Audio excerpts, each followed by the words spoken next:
Volver, volver. We're like, this is essentially, we were so tired last time, so we had to go take a break and refresh ourselves. We're like Roman Reigns. We go off, right? Then we come back. Then we go off. Then we come back. Then we go off. Then we come back, right? That's our go-to move here. But no, but seriously, like we were really tired. I think Doc, we were like on almost like Dude, 5 hours of audio. And we were like, yeah. okay, we got it, we got it. I think it was We like gotta bail, we gotta bail. it was midnight here, so geez, it was like almost like Yeah, two, we, three we had o'clock we over had we there. had Doc get we had Doc getting heat from his wife. It's like it's bad. We were like, okay, so, we can come back. We can come back to this. We can come back. Yeah. So like we're gonna recap real quick. We got JML with us. We're gonna go through and kind of like the format's gonna be where I've got the second screen so you can kind of see kind of everything is, and I'll go through kind of where we were on each candidate, and then we'll get started with our first one, which I think is gonna be like the one we were on a hot one essentially. So let's do that. Okay, so first one, new one, Drew McIntyre. I kind of went through. He did win a Class A award. I believe he won Best on Interviews. So like there is some meat on the bone of putting him on. He was. I thought he was nice on the Indies and whatnot. He's. I'm gonna grudgingly agree that he's ballot worthy, but like that's as much as I'm going to spend on him because he just doesn't have any meat on the bone for his case, right? Unless somebody like does somebody disagree? I'm being too hard on Drew, or am I being fair? That's pretty fair for me. And fair. I mean, Um, he's been a main eventer the last couple of years, but hasn't really been concentrated as like the number one guy in WWE. So that pretty much hurts his case. Good worker. I mean, if he had the opportunity, and I don't want people to be tribalistic or anything, but when his contract came up a couple of years ago, if he had the opportunity to jump to AEW, I think a lot of people would look at him differently. But right now, I mean, he did have the Punk feud the last year or so, which was pretty good, but it wasn't really the concentrated feud in the center of promotion in center of WWE. So with people, that, people, I wouldn't put him on my ballot if I had a ballot. I think people forget that Drew was literally handpicked by Vince McMahon at one point to be the next guy, kind of like they did. Vince has done that a couple times. He did that with The Rock. He did that with Cena a little bit when he like put him over like with the whole angle thing. And he did that. He gave him that shot, and Drew kind of didn't land it. And obviously, he kind of rebuilt his career, but effectively, it's not like Drew hasn't gotten the opportunity to be the guy.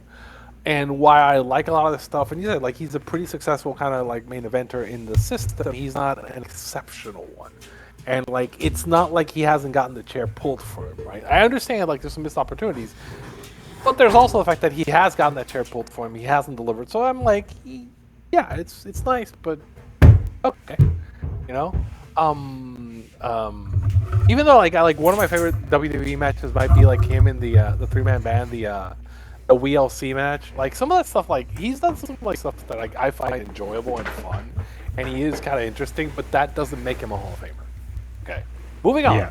I think Mercedes, I was a yes. Doc was a maybe. JML was a yes. My argument with her is she is perhaps you know what, she is the most important female worker of the last I don't know 40 years to me in terms of the U.S. right because her ability to get good matches and elevate the people she's working with means that, like, to me, if you take her away, like nobody's taking the women seriously at the level they are now in the U.S. without her, right?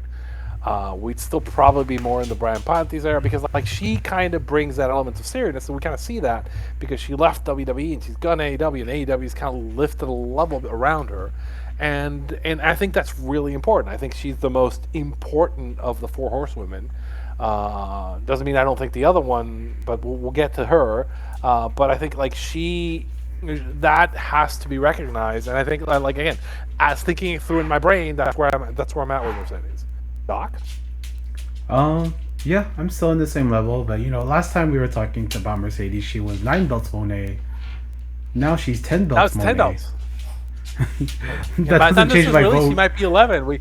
Yeah, we're like Doc and I have been workshopping the idea that we want her to win it at like Wrestle Kingdom, and we want Ultimo Dragon to be there and hand her the 11th belt. So and then dance with her in the ring. So they hold the 11 belts, and it's Mercedes and Ultimo Dragon are dancing the Hey, CO dance in the middle of the ring, holding she's the 11 already belts. doing That's like the, yeah, cause she's already doing the Ultimo. I think she did the Ultimo entrance at like All Out, right, with the yeah, sexy men. Cause usually like when you win the J Crown, like in Japan, you would come out with like bodacious bikini babes. That's what Liger, Sasuke, and Ultimo did. So like I like that she turned it around with some like oiled up underwear models. I thought that was cool.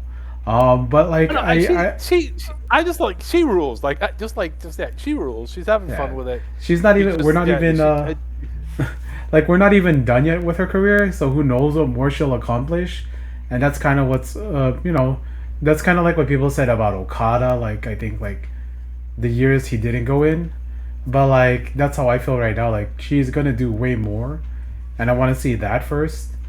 Not that I don't yeah, believe but she's a Hall of Famer. I'm It's like just like she I just want doesn't. to To me, see. she doesn't need to do a lick more, and she's a Hall of Famer to me. Right? She doesn't Yeah, need to like she doesn't need to do anything more, and I'm like, yeah, put her in. And again, like people like I haven't brought up race once with her, but I mean like in this business, like having having a black woman be that successful is notable, right? yeah, And particularly in the places she went and did it, in the places where she's gone, it's people talk about Pyre, but she is really that. I mean, like she's one of one to me, yeah. She's a and I think draw. that's kind of like important. Yeah, she's one of the big. I know, like New Japan kind of cut off their America shows now, but she was a draw in the main event for them for their America shows. Yeah, Like, yeah, yeah. She's it's she's a again, she she she is. Honestly, I do hope if TK ever like finds this and listens to this, TK, you got to give her a main event. Like you figure out, give her a main. She needs to be your standalone main event with someone on one of your pay per views, right? Like I know maybe her and Tony, whenever they have their next match, at some point it should happen, and I know it happened in the Australia, but like I'm talking about like as a main event, she kind of to me she's earned that spot, right? And it would be yeah, important and good, I think. I think the guys yeah, would be cool with it. I mean, like I don't think like everybody just like loves her or like for whatever we see, like they get a kick out of her. So it's cool. Um, JML, any Mercedes thoughts particularly or I know you said you didn't want to mention you didn't bring up race before, but I will bring it up. Just to me, in terms of black women in wrestling, it's probably either her or Aja Kong are the two most important black women in the history of pro wrestling. I yeah. mean, people will Women point in to Sandy general. Parker winning it. This, yeah, just women in general. Yes, yes, women in general. But some people will point to Sandy Parker because she won the 3WA championship in Japan. And some people will point to like Jacqueline or Jazz, but no, it's either no? Mercedes or Aja Kong. It's the two most important black women in the history of professional wrestling. Yeah, I think that the I point agree with is that. the point is she's not treated as a caricature. She's not treated as a cartoon. She's not treated as and like think about that company and think about what the biggest act, one of the biggest act for black male performers was. It's the New Day, probably in the last 20 years, and the New Day essentially is a minstrel show. And I'm not going to go into the detail, but that's kind of the background of the background of the colors, the mummers. They come out with mummers. They come out with like, and I'm not saying that's bad, but I mean like I don't think necessarily WWE does it respectfully. Like and they do it in a way that is not really kind of on the up and up. And so, and you see some of the things they do, and having her just go into that world and just be completely and utterly undeniable as a serious act is just, I it's one of the more important things like Yeah. in wrestling in the last 20, 30 years. And I feel like, again, once I examined her case, I was like, man, like we really aren't giving her enough props, because really it's just insane what she's achieved. Like it's just hard, try to imagine like her like thinking about 20 years ago about somebody like Sasha getting treated as a top serious main event act, right? Everywhere in the world, right? And it's a female wrestler coming from WWE and getting treated as just like the serious kind of act, and going around doing the ultimate bit where like everyone just wants her to come in and win Yeah. their belt, right? Because like obviously it's like she's gonna like draw eyeballs and like work in matches and put people Yeah. over. And I think if you think about it in that context, you're like, wow, she's really, to me, again, she's done it all. I hope she sticks on the ballot. I'm kind of pushing a little bit hard, but like I'm kind of gonna be a little bit mad if she like falls off the ballot, right? Yeah. I'm not gonna lie, right? I Yeah. think she needs to stay, and I think she needs to get there. Yeah, and again, like I want to go back to like, because I this is the point I made like when we did the first recording, but WrestleMania 37, 21 night one. That's the first big show post post lockdown, right? And who did they put in the main event to help sell that show for people to come? Who did they put in the main event? Because they announced the main event like I believe on that SmackDown or the week before Yeah, I mean, SmackDown, and they had her beat a draw for the first time for the first show. Now, like I need people to understand, like, because nowadays the joke is a buy one get one main event, right? But the fact there's a reason why this is an important main event, because this was the first show back from COVID. Like this is the first show where people could actually go to it and see wrestling and be there live. And there's a joke about the rain falling, but the fact that they WWE had trusted Sasha to lead that main event and to be the main event of the first big event back from from lockdown, I think that shouldn't be like ignored or mocked, because that's really important. And I know people make fun of that now, but for what it meant in 2021, that's huge. Like that, it was yeah, huge. I mean, she was a draw for them. However we want to cover it, she was a draw for them. Okay, moving on to the next one. FTR. We didn't. None of us thought FTR was worthy of a vote. I think we all thought they were worthy candidates. I think they've had some of the great Yeah. matches, tag team matches in particular, but not right now and not in modern, right? I think like they're a candidate. If they stick around at some point, we can kind of revisit and say yes, right? But I don't think they've done enough yet to go ahead of a bunch of the other people who are in front of them, right? Yeah. So to me, they're maybe, but like there's more important tag teams in front of them. Am I off on that? I got one thing to say on this.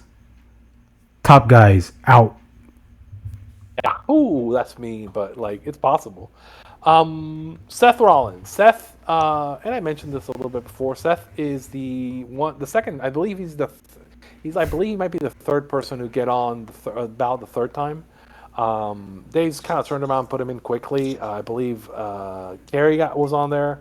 I believe AJ was on there, and Seth is the third one. Seth would probably be the first person who gets who fails to get 10%. He's on 3 times. He fails to get 10% 3 times if he does it this year. I think we all agree. Do we all agree that Seth is not like a serious candidate, or am I off on that?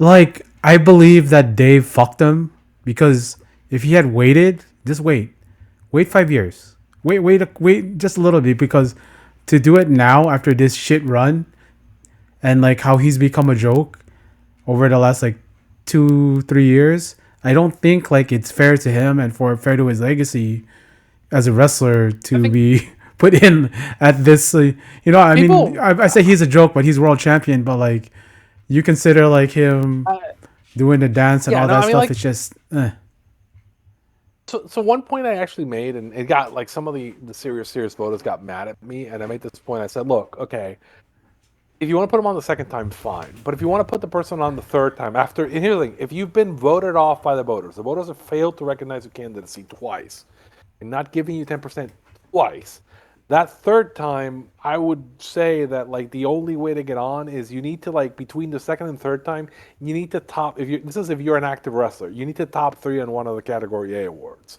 or a region MVP. So like essentially like if you fall off twice and then between the last time you didn't win fair test or like top three that or most outstanding or like tag team of the year or match of the year or best on interviews or get one of the region MVPs, then why are we even talking about it? And they're like, man, like, oh, the votes. Like, it's the Wrestling Observer Hall of Fame. Like, so if the Wrestling Observer, like, if no one has recognized him as doing anything noteworthy, any of the readers of the Wrestling Observer have like not said, okay, he does something noteworthy, don't bring him back. And the reason I say that is because AJ is the last guy who fell off twice. Between AJ falling off the second time and AJ coming back the third time, he won Air for Less twice. He won Most Outstanding twice. He won, I believe he won Best Technical too, and he finished top three. Like he finished second. The other, so like if you're AJ and you're on an ungodly run from the last time you got voted off, where Yeah. like you have all sorts of MVP awards, then yes, bring him back. But like with Seth, there is no credible argument to say that since he was voted off, he's done nothing to warrant inclusion. It doesn't mean he hasn't had a he's been working, you know, close to the main event in WWE, but he's not been the guy or a draw or the main event person. And when they Yeah. have put him on the spot, business has not done well. So, and it's not like he's having like these crazy great matches, and he's not getting recognized by fans. So, again, don't like I'm fine putting him on the second time, but the third time you got to have something going for you. Right, like you need to like be able to point at something to say, "Oh, we're bringing this person back," because if we're just wasting time here. Like he's not, there's nothing to be gained by putting him back on. And I think again, I think Seth will get on eventually as part of the Shield, right? But as an Yeah. individual solo candidate, like I mean, I think the voters like look, what annoys me a little bit is the voters have voted, right? So they Yeah. voted twice. They said no. Why are we bringing him back if like there's nothing you can point to and say, oh, he did this great angle or he did this great feud or he had this great year. So Yeah. okay, just kind of like as you said, just leave it on until he retires or something happens, right? But if not, then you're kind of just wasting everybody's time here. Yeah. That's how I feel. JML, am I being too rough here, JML? You haven't like, but what do you think? I don't think you're being too rough. I mean, it's a well explained argument. When you mentioned Flair Thez, I immediately looked like what was the highest he ever placed for Flair Thez, and it's I believe seventh, seventh, like in seventh, all of yeah. his career. Yeah, Right, seventh. So, right. and that's kind of crazy. I mean, to me, like he hasn't been. There's been times he's been pushed as the number one guy, but it's always the business always fallen, Yeah. when he's like on top. I mean, some people are going to point to this run right now where the numbers and the ratings are dropping or whatever. I think a lot of people point to when he was champion and he was having a feud with Bray Wyatt. I mean, a lot of people didn't like that, and I mean, at the time, WWE was succeeding off of their business deals, their B2B business, not the B2C business. So didn't really matter, but at the same time, it did give a stain to him, and also it's I just struggle with it because I mean their fan base loves him, but if you look objectively, he doesn't really have a big Hall of Fame case in terms How of does he comp- was he. Go ahead. how does how does the stadiums compare to like Drew? Um, with Drew, I mean Drew's in terms of these stadium shows like in football stadiums and soccer stadiums. Drew's only had two. He's only main event two, and the one in particular is the match with Roman in Yeah, um in Glasgow. Principality Stadium, which in Glasgow, yeah, which was pretty big. But with Seth, he's gotten seven main events Okay. over the years, but a lot of that stuff is like multi-man stuff. Like I'm taking a look now in terms of so. Yeah, I'm trying Yeah, to so the look. first I'm one, the trying to. first one that pops up is him and first versus the Fiend in Saudi. Ooh, Um, ooh, ooh, ooh, ooh, ooh. You know, Batman. Ooh, yeah. ooh. I Batman. know we S- talk about this on. So, I always make this joke with One Nation Radio about the Bray Wyatt Award being worst match of the year. Yeah, the Bray That Wyatt. is Oh God. that is pretty much the probably one of the worst matches. And you know me, I love bad matches. I loved Abdullah versus Zeus in the Reign of Puerto Rico. I love that match, but I couldn't watch Yeah, this match. but again, there's like if you watch that Abdullah, like there's at least Abdullah, Abby makes it fun. I mean, like I respect Abby Yeah, because even in the because shittiest shit, he makes it fun. But I was gonna say, we so I'm gonna compare ask like because because like but no, but let me ask a question. So Seth, we're like not a Hall of Famer. Are the Shield Hall of Fame? yeah, you can't do I'm wrestling like on a over the last yeah 15 years without the yeah. Shield. Um, and like Whenever the Shield is on, it's gonna be a yes for me. JML, cause like the Shield, yes or no?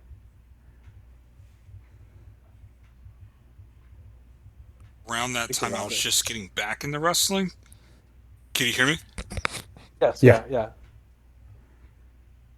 It was a weird time for me because I was just getting back into wrestling, so I kind of didn't know how big the Shield was, but I know throughout the wrestling fan base they were a pretty big deal, and I have to say probably well they have a 3 year run yeah. on top in terms of carrying No, I mean TV. I mean, is that then we got to count enough? the. I think we count the returns. We got to count the matches against each other, right? I thought we were counting those. So like, Yeah, I that's true think because it's still going it's still technically it's still going on because yeah.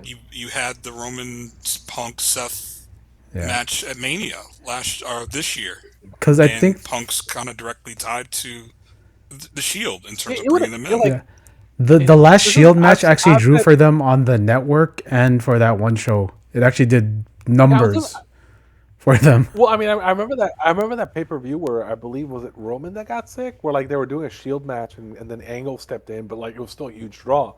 I'm like, I've said that like Tony cannot let Mox ever go because that is the one you like a Shield reunion will draw money, right? Like if WWE can put the Shield back together and do a run, that shit will draw, right? Because So you that is the one act I yeah, Mm. trust to draw, right? because we So bring to up me, the like it's Shield. they're like a no brainer because they're like realistically like an insane draw. They're like probably the most important faction for the last 25 years. So yeah, I mean Yeah, like Shield would be a yes, right? Like what do we yeah. do? I mean, obviously we can't get to there because we got to give them the individuals. But I think Seth to me, yeah, he'll get in when he goes into the faction. What do you think about him versus Mox, who's also on the ballot? Oh God, no I don't comparison. think we Seth got there. blows him away. Yeah, we haven't gotten to Mox, but Mox basically destroys his candidacy in every. No, we did get to Mox. Mox destroys his candidacy in every way. Like however you want to look at it, destroys it in every way. Um, they screwed up Mox. Like essentially, they picked the wrong. They backed Seth and didn't back Mox, and that was a gigantic mistake. And I think history has kind of proven that, even as we get further and further away from it. But moving on from Seth, we go to we review. We also talk like about the suicidal, homicidal, genocidal Sabu. I was a yes. Doc was a yes. JML was a maybe. I think the highlight was I think was saying like we got a couple guys on this ballot, and we had one guy in Japan who sold probably the most tapes of anybody outside arenas. Like we got Sabu, we'll talk about the other guy. He's a little bit further down. But yeah, Sabu sold a lot of tapes. He's a very influential figure. And very unique. People will argue that he was the best worker at a period of time. I've seen the articles on that, and it's a pity that like we didn't get more support before his passing. I do think that like he's a real. I think people will vote for him, but I don't know if he's going to get enough of a bump to get in. Oh man, homicidal, genocidal, suicidal. Shout out to our Lebanese friend, Pumping Bomberman. I know you were listening to this, so shout out to you, my Lebanese friend. Like Sabu, as for me growing up, and you know, you play the video games, and Sabu's in the Japanese games. Like he's all over the Fire Pro. He's in WCW versus the World. He's in like when you think of Sabu and you think of like the tables, you think about the chairs, you think about like fire and this he had this aura about him, and we talked about the other guy on this, is the other Lebanese man, Wild Bill Curry, about him being like the archetype, the prototype of that wild man character that Sabu's uncle, the Sheik, sort of like modeled himself after in some ways. And Sabu is like the modern, the '90s version of a Wild Bill Curry, of a Dashik, and he represents, like, for the '90s, a guy who showed up in WCW, and he he stood out. He stood out. Like when I saw him put Alex Wright and Public Enemy through the tables, like, he stood out to me. And we go to ECW. I think that's what people talk about, but like we gotta talk about like how he sold out Kawasaki Stadium in FMW. We gotta take, we're talking about that kind of work, right? How big he was in Japan. I think he had like some small runs with Triple I, like in the 2000s, but like I how big. mentioned I mentioned I mentioned the tape thing. This is the guy that was like highlighting the tapes that were being sold to the hardcore fans everywhere. So this is like, Yeah. and we'll talk again. We'll talk about somebody else. We'll actually Do a you couple have acts that like do you get have that. any arena numbers Like, for Sabu JML? I'm looking now. Can't pull them in terms of arenas. I'll have to mine those. But in terms Oh of yeah. state, like those Kawasaki Stadium shows, I haven't seen anything yet. Oh, okay. Because I know what you're talking about in terms of the match with him and Sheik almost died. Yeah. In terms of that match. So I have to locate where that match took place. Yeah. Cuz I what's I the line that do Give me 1 second. cuz I I do was see seeing it on the. yeah.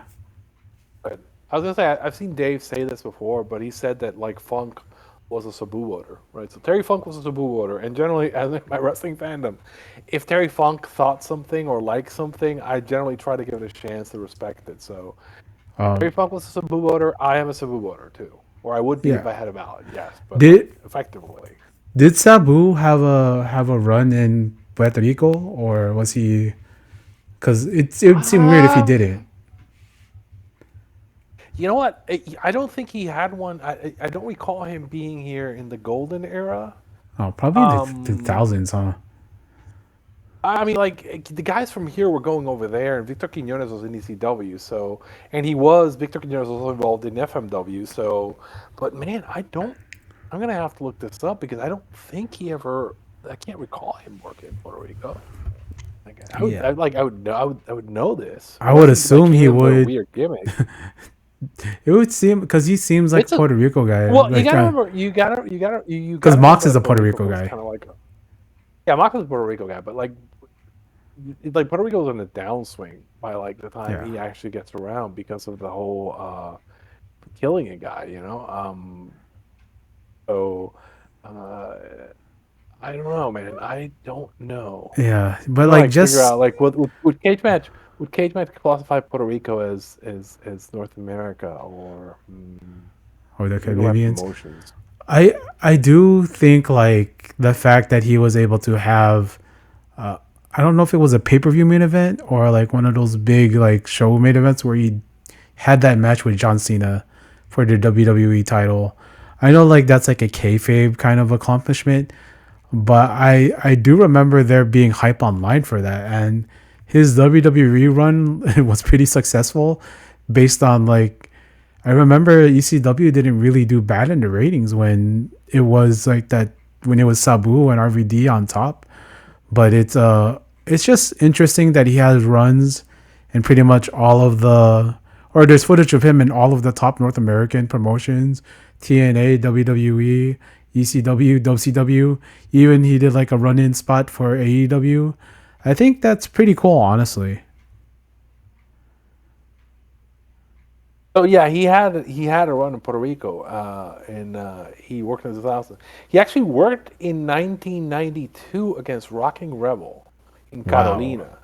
And so basically, that means like so. Essentially, what's happening is like a lot of the Puerto Rico shows don't show up on there. So that means if he's working the undercard as a jobber in PR, that means he probably worked a tour in PR. This is 1992. This is just after like this territory stuff is going down. So he's working, but he's probably not. I mean, He's not it's Sabu still yet. kind of yeah. He's not so. I think he's working Rock and Rebel, and he eats the pin to Rock and Rebel, which is kind of interesting. He's a Rock and Rebel's like a Rock and Roll Express trainee. But yeah, he's not Oh, like anything. you And know, then he's back in the 2000. He works a lot in the 2000s, I'll, against like Carly Colon and like Bronco and that. Like he comes in the 2000s and does work a lot there, which actually makes sense because after FMW and ECW, then yeah, that makes sense. That's I'll the tell era where like this. yeah, you would.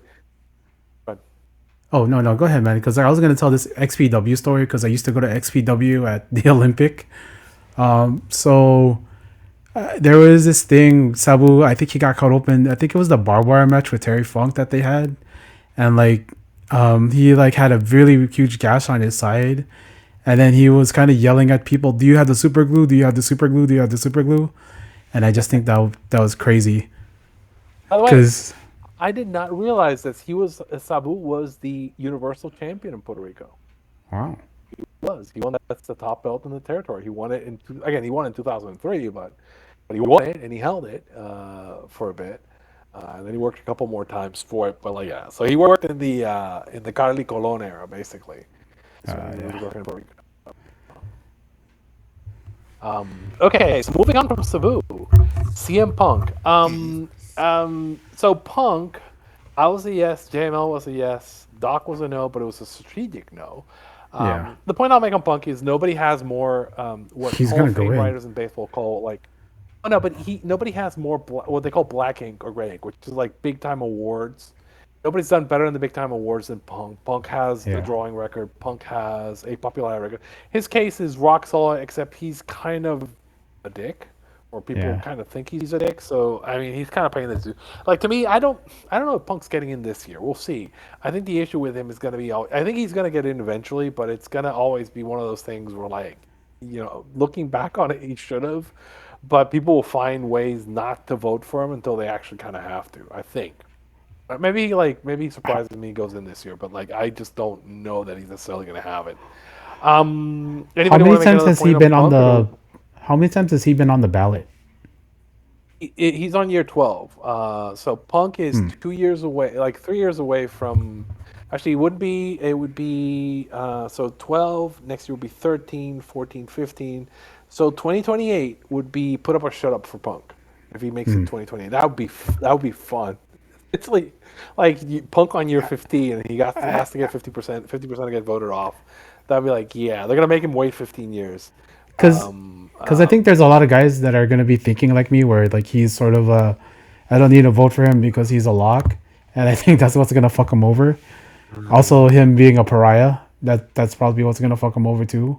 I mean, But again, he's come back and he's drawn quite well. Now that they're on a downturn, but that's not really on him. But they worked out with him on top. He drew for them as we came back. He was like getting like, and he's helped people get deals. So I can't. That's not a serious argument to me. Which is why I'm a yes on him. But I understand why people are no's on him. I understand your strategic vote, Doc. yeah, Oh, by the yeah. way, JML, do you have any stadium data for Punk? Stadiums, yes, I do. And it's been recent with the uptick for him because he didn't really main event stadiums, but now he's gotten to six main events in stadiums. But he's worked nine stadium shows actually, but he's main evented six of them. Yeah. A lot of them coming in the lately. So Yeah. in the last couple of years since he came back. I Do mean, we I count think Saudi Punk's a guy shows? who. I do because Okay. some of those places are football stadiums. Hmm. I mean, we've counted. I We've know counted. they're paid shows, but We've counted that Korean show. I mean, so I mean, Yeah. that's that's true. Yeah. although I don't pay too much attention to the attendance number on that one. But I mean, that's neither here nor there. Okay, Cody Rhodes. Cody Rhodes, the first year last year. I think we went over him. He was first year last year. He's on his second year. Cody's set a bunch of gate records everywhere he's been. When I say gate records, building gate records. He's like the king of like building gate records. And he's been successful, and he's the only guy they've treated as a main event guy when like the stars from the Attitude Era come back. I'm a yes on Cody. I think it's one of the easiest cases. Yeah. He's the key piece. He got the stadium show. He helped get AEW off the ground. He came back, completed the story, main evented, done gate records, gone everywhere. I don't know what else he needs to do. And I think honestly to me it was just a matter of like him not being a first year. I think he should get in this year. But like, modern can be weird. I think we were all a yes on him when we did it Yeah. before. Yeah, I And changed my unless something mind and has I was a changed, yes. I like during the thing I was like, you know what? It's fucking stupid to say no, because yeah, it's like he's such a saying slam dunk. Like there's nothing else he can do. He drew outside of WWE. He has the gate records. He has runs everywhere where he matters. Like you can't. It's like sort of an undeniable, and it's just go watch it. Go watch him. Go watch him and Dustin from the first AW pay per view. If you're feeling like you shouldn't vote for Cody, go watch that match. Go go watch the injury match with Seth. Like there's a bunch of just matches. Hey, just go watch this and like come back and tell me whether or not he's a Hall of Famer or not. yeah. To me, again, his case is very easy. Can you tell the story of wrestling without Cody Rhodes? No, you can't. No, There's no no. AEW without Cody Rhodes. That's There's a lot of not things if you like, imagine WWE without Cody. Like Cody was like really important to like people were New like, "Well, get Japan Cody." without Cody. Like Roman's kind of hosed if he doesn't get Cody, right? Yeah. It's a really interesting kind of deal. Um, and JML, do you want to like anything on Cody, or we keep going? We keep going. Let's go. We could. I mean, we could. I mean, just want to hammer home. Like, I'm just thinking of the four promotions that have had their successful, little mini eras like New Japan, Ring of Honor, AEW, and WWE. It's all included Cody. Yeah. Yeah, I mean, And Cody's Yeah, it's somehow gotten undeniable. to the main event of all of them. he goes there. He sets gate records in the buildings. He's like he's on top when the business is good, and people are like, "Oh, I can't." It's like, come on, man. I don't know what the man needs to do. The man says like somebody dares him to run a stadium in the U.S. and nobody's done it. He goes out and does it. So I mean, I don't know what to tell you, man. He's the guy. I mean, let's carry on. Let's get to a harder question.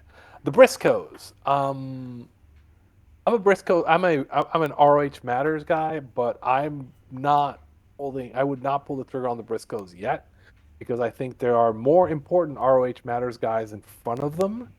So even though I think they're an incredible tag team with like a long track record, very influential, but I just wouldn't do it. So like I think I was a no, Doc was a yes, which I get, and then JML was a maybe on them, right? And Yeah. maybe you're like close to where I am, where like am I gonna have enough votes here?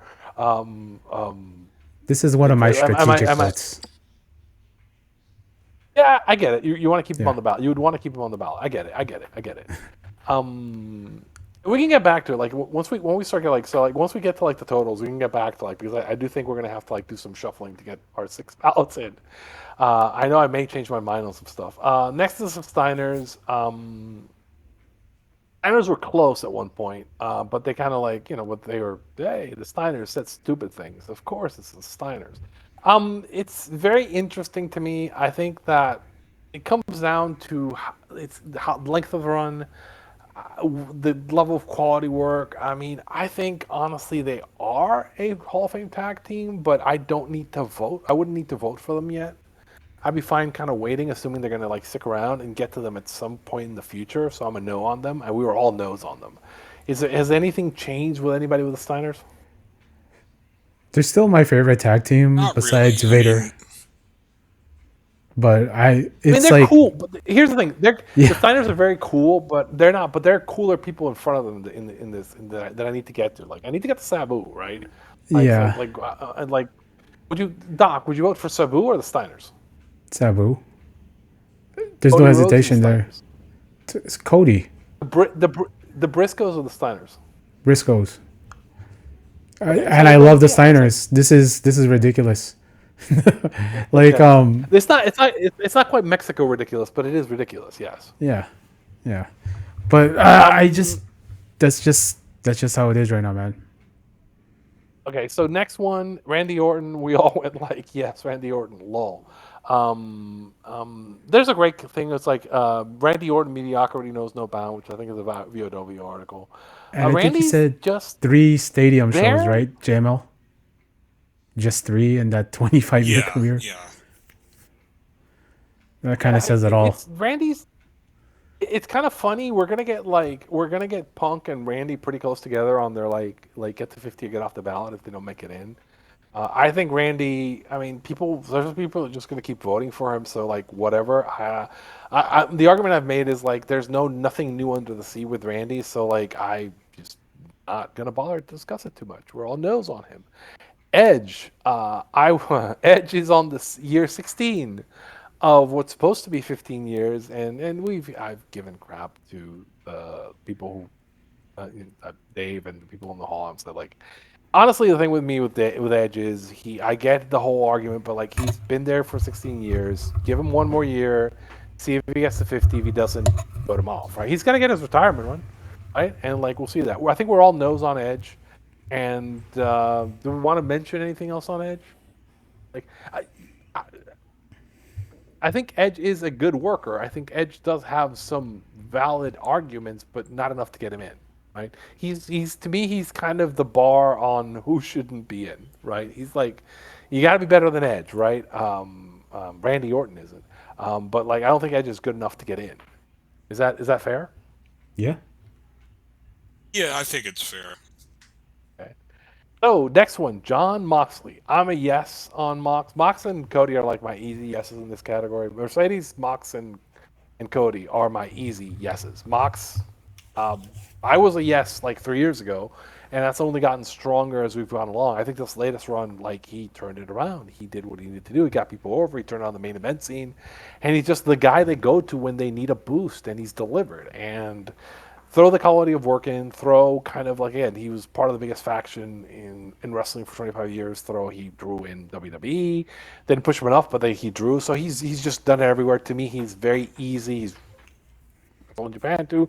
We can argue about how successful in Japan, but like he is just to me like the prototypical candidate of what a candidate should be. Him and Cody, like that's how a candidate, Hall of Fame candidate should look like Mox or Cody, right? Or Yeah. Sasha. That's what it should look like. And I don't have anything to pick at with these cases. Doc, you were a yes too. Yeah. that we pretty much laid it out the whole time. You can't really write wrestling without Cody and Mox, and him being a draw for, like, let's say like the draw, he's a draw for Windy City Riot, right? And for the Yeah. Capital Combat, whatever it was, for New Japan. Well, he AEW, was like he's drawing for, and people he drew forget in at one Japan. point he was the biggest draw in the Indies for a while too. Yeah. For He was working the Indies, GCW. and he was like the big yeah. He was like the biggest draw in the Indies while working AEW too. And people kind of like just write that off, but like it's kind of insane. Like he's done all these different things, and like people just forget about it. And like if you kind of like look at and I understand in the moment, but if you look at it holistically, it's kind of like, okay, so what are we doing here? Yeah. JML, I know you were a maybe. I'm assuming that's strategic, right? No, no, I was still thinking about it because I mean the thing about Mox is that he's basically Mr. AEW. Like Yeah. he gave AEW legitimacy when coming into the promotion. Thing is that I mean he helped somewhat in his Him and last Jericho. run. To be fair. Yeah, him and Jericho. Yeah, he helped somewhat in this last run, but I mean the attendance figures are still going down week to week. So I I mean, mean, but the pay per and view, he's a like, workhorse. So I'll argue that the pay per view numbers are great. I'll argue that the TV ratings are actually like, if you get it holistically, and we'll know about this in a year or two. But I think the actual right, TV numbers for AEW have been going up his entire run, if you take into account everything that we're not actually seeing. And then like the actual pay per views and the actual buys in the stadium shows have been up. So like I do think that I gotta count his run as a success, right? But again, I think some of that is like even Nielsen apparently screwed up on the ratings, so like it's a funky little thing. But I mean I get the hesitancy. I think like so right now we got one more which is Goldberg, which we covered before, which I was a no on. It doesn't mean I don't think Bill is a worthy candidate. He's just not worthier than some of the other candidates we have left. I have one, two, three, four, five. I have one more vote left unless I switch. Doc, you are a yes on Bill Goldberg. Yeah, JML convinced You've me. got yeah, you got five, and JML, you were a yes on Goldberg. You've got four, right? And now it gets fun. We got one, two, three, four, five more candidates in modern. I'm gonna do it a little bit backwards. So like I'm gonna start with like so Bill Dundee's Trish Stratus. Anybody want to make a case for either of them? I love Memphis, but and I know superstar Bill Dundee, big in Memphis, but I kind of see him as what was his name, Sir William in WCW. I can't, I don't really see him beyond that. Like it's I think I too think I too think regional. the the argument for me with Bill Dundee is that the argument would be that Memphis is underrepresented relative to its importance to history, and if we buy that, and I buy that, then you're saying Bill Dundee's like the rival. He's kind of like the Tiger Deep Singh to Lawler. He's like he is the guy who is the foil for Lawler in one of the most successful territories in the U.S. Now, then, is Memphis underrepresented or overrepresented? If you think they're underrepresented, then we should have a discussion about Bill Dundee, but he's in the wrong category. Now, he's not going Yeah, to be in the category next year. But we've already had conversations around like the argument is like you could make the case that he was probably in a 1A territory. Memphis was still a 1A territory. I think it's 95. It's 20 years. So yeah, wait, 30 years, 95. But 96, they're not. So he's going to move to historical next year. He probably should stick around. Probably should have a deeper conversation around his entire career and everything else. But he's not a Hall of Famer in modern right now. Is my take on Bill Dundee. ML, am I wrong? Would you agree, disagree, or Yeah, I agree, especially with him moving to historical next year. yeah? he might have a Yeah, higher and chance. it's yeah, And we can. I think we can have like a more yeah, detailed absolutely. conversation with him on like I think he's worthwhile to having like a deep like discussion with him because I think there is a lot of what do we think of Memphis? What do we think of his role in Memphis? What do we think of him being like the one heel? And sometimes the B babyface because he would they would tag together and then like turn on each other as the whole thing. So like how do we judge that? And I think like Yeah, Dundee is an important figure, but how important is kind of the key. He didn't transcend Memphis either, so it kind of gets like it gets as you're saying like he did kind of work, but he's like when he in other territories he's like working as like valets or like more on the undercard. So that kind of like whereas Lawler did kind of like transcend a little bit more like nationally, so it makes it a little bit like rougher. Trish, I've gotten shit about this, but I will make the case for Trish, even though I don't think she's a Hall of Famer on this. But I think she's worthy of being on the ballot because Trish, in an era where they weren't taking the women seriously at all, she did kind of make her. She did transcend from being purely an eye candy, kind of like essentially an ornament is the way kind of they used to treat the women in WWE, to yeah, somebody who like she got good enough to kind of like be on the feature like and obviously what you're seeing is a very retrograde kind of presentation but it did progress under her so and a lot of the women like respect her and yeah. look up to her and I think that's what's driving the vote now does that mean I would vote for her no but I mean I understand why she's on the ballot and I understand why these women vote for her and like like if you wanted lightning rod, I've suggested that we should get Sable on the ballot at some point. Which Jesus Hey, Christ, we're gonna have that would be kind of like an insane conversation. But I would say like I understand why she's on the ballot, but she's not somebody I would ever vote for. Doc, um, you know, uh, just like I was on top of that guy pounding him all night, I'll be with my wife pounding. Anyway, anyway, I just want to say I like Trish Stratus. She's very beautiful. She had some good matches. She belongs in the WWE Hall of Fame. yes, yes, I agree with that. JML, I'll have to pass on Trish in terms of a candidate. I would say no. I mean, the thing is that the pluses for her is that they keep bringing her back over the Yeah, recently, um, which is surprising, and she is hasn't looked bad at all. Like I've seen most of her matches, like the elimination chamber yeah. tag I think match and she's the she's Tiffany an im- Stratton match. She's not she's bad. an she's an important transitional figure. She's someone who was inspirational to a lot of the female wrestlers. But she's transitional, but we haven't gotten to the pioneers. So like, I think we gotta talk about the pioneers before we get to that. And I don't think I would ever get to the point where like I would have a ballot for her, right? But she, again, as I said, she's fine Hmm. I'm fine with her being on the ballot. It's just like no, right? But I respect it, right? And I understand where some people like. I know people make fun of it, but I know why some people vote for it, and I understand it, right? I'm not gonna shit on it. Like I understand why she kind of like stays around. Um, Outsiders, Kevin Nash and Scott Hall. This is see, I think Dave kind of screwed them by putting him in like this because if he puts him in at the NWO, it's an easy yes. As like this, I have to be a no, right? So because we're getting like they are probably the most one of the most important acts in that era. But I gotta judge the entire thing, and I gotta throw in Nash as a booker. I gotta throw in how that ended, it being a short run, kind of like how they did the contracts, kind of screwed everything over. So overall, I have to go with a no, even though I kind of understand that, and in a weaker category, I'd spend more time on it. If that makes sense. Doc?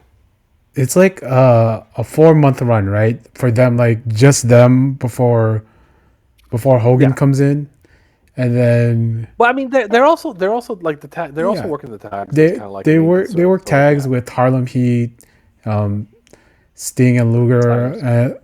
Steiners, and like that's not enough for me, man. Because like they won the belt, right? But then because of them, they kind of just like abandoned the belts until like the Giant won it with it was just like a whole thing. They sort of I know I'm using It's a like my little kid very logic of them killing the tag division, which I love because I love it's the a signers. very but it's a It's a very weird selection to put yeah them in this particular configuration. It's like the Tully Yarn and JJ. yeah. I'm like, Y- but why? You Why just like he's like what? Yeah. you add Hogan. But then if you go into but then yeah, but how deep do we go NWO? How many members are we doing? Right? Like, Yeah, are we going because four deep, five Like deep, you six just deep? can't. yeah. Can you See, name who is number four on the NWO? $1 million man, billion Probably dollar Ted six. DiBiase. I think it's no six is the six. That's why it was a six. Yeah, it was Ted DiBiase as the fourth I think man. it's Oh well. DiBiase's four, Giant is five, six is Oh, you're talking six. about I like think the the actual faction, yeah, the like person. NWO. Oh, okay. Like this is like the Bullet Club, like the Bullet Club, the Bullet Babes. Like yeah, who joined when? I believe I got that right. Like somebody's gonna correct me if I'm wrong, but I Yeah, believe it's yeah, Ted DiBiase, yeah, you're right. and I'm a then WCW freak. and the Giant, and then six. I think that's the way it goes. And then after six, It's Vincent. is it Vincent? Vincent?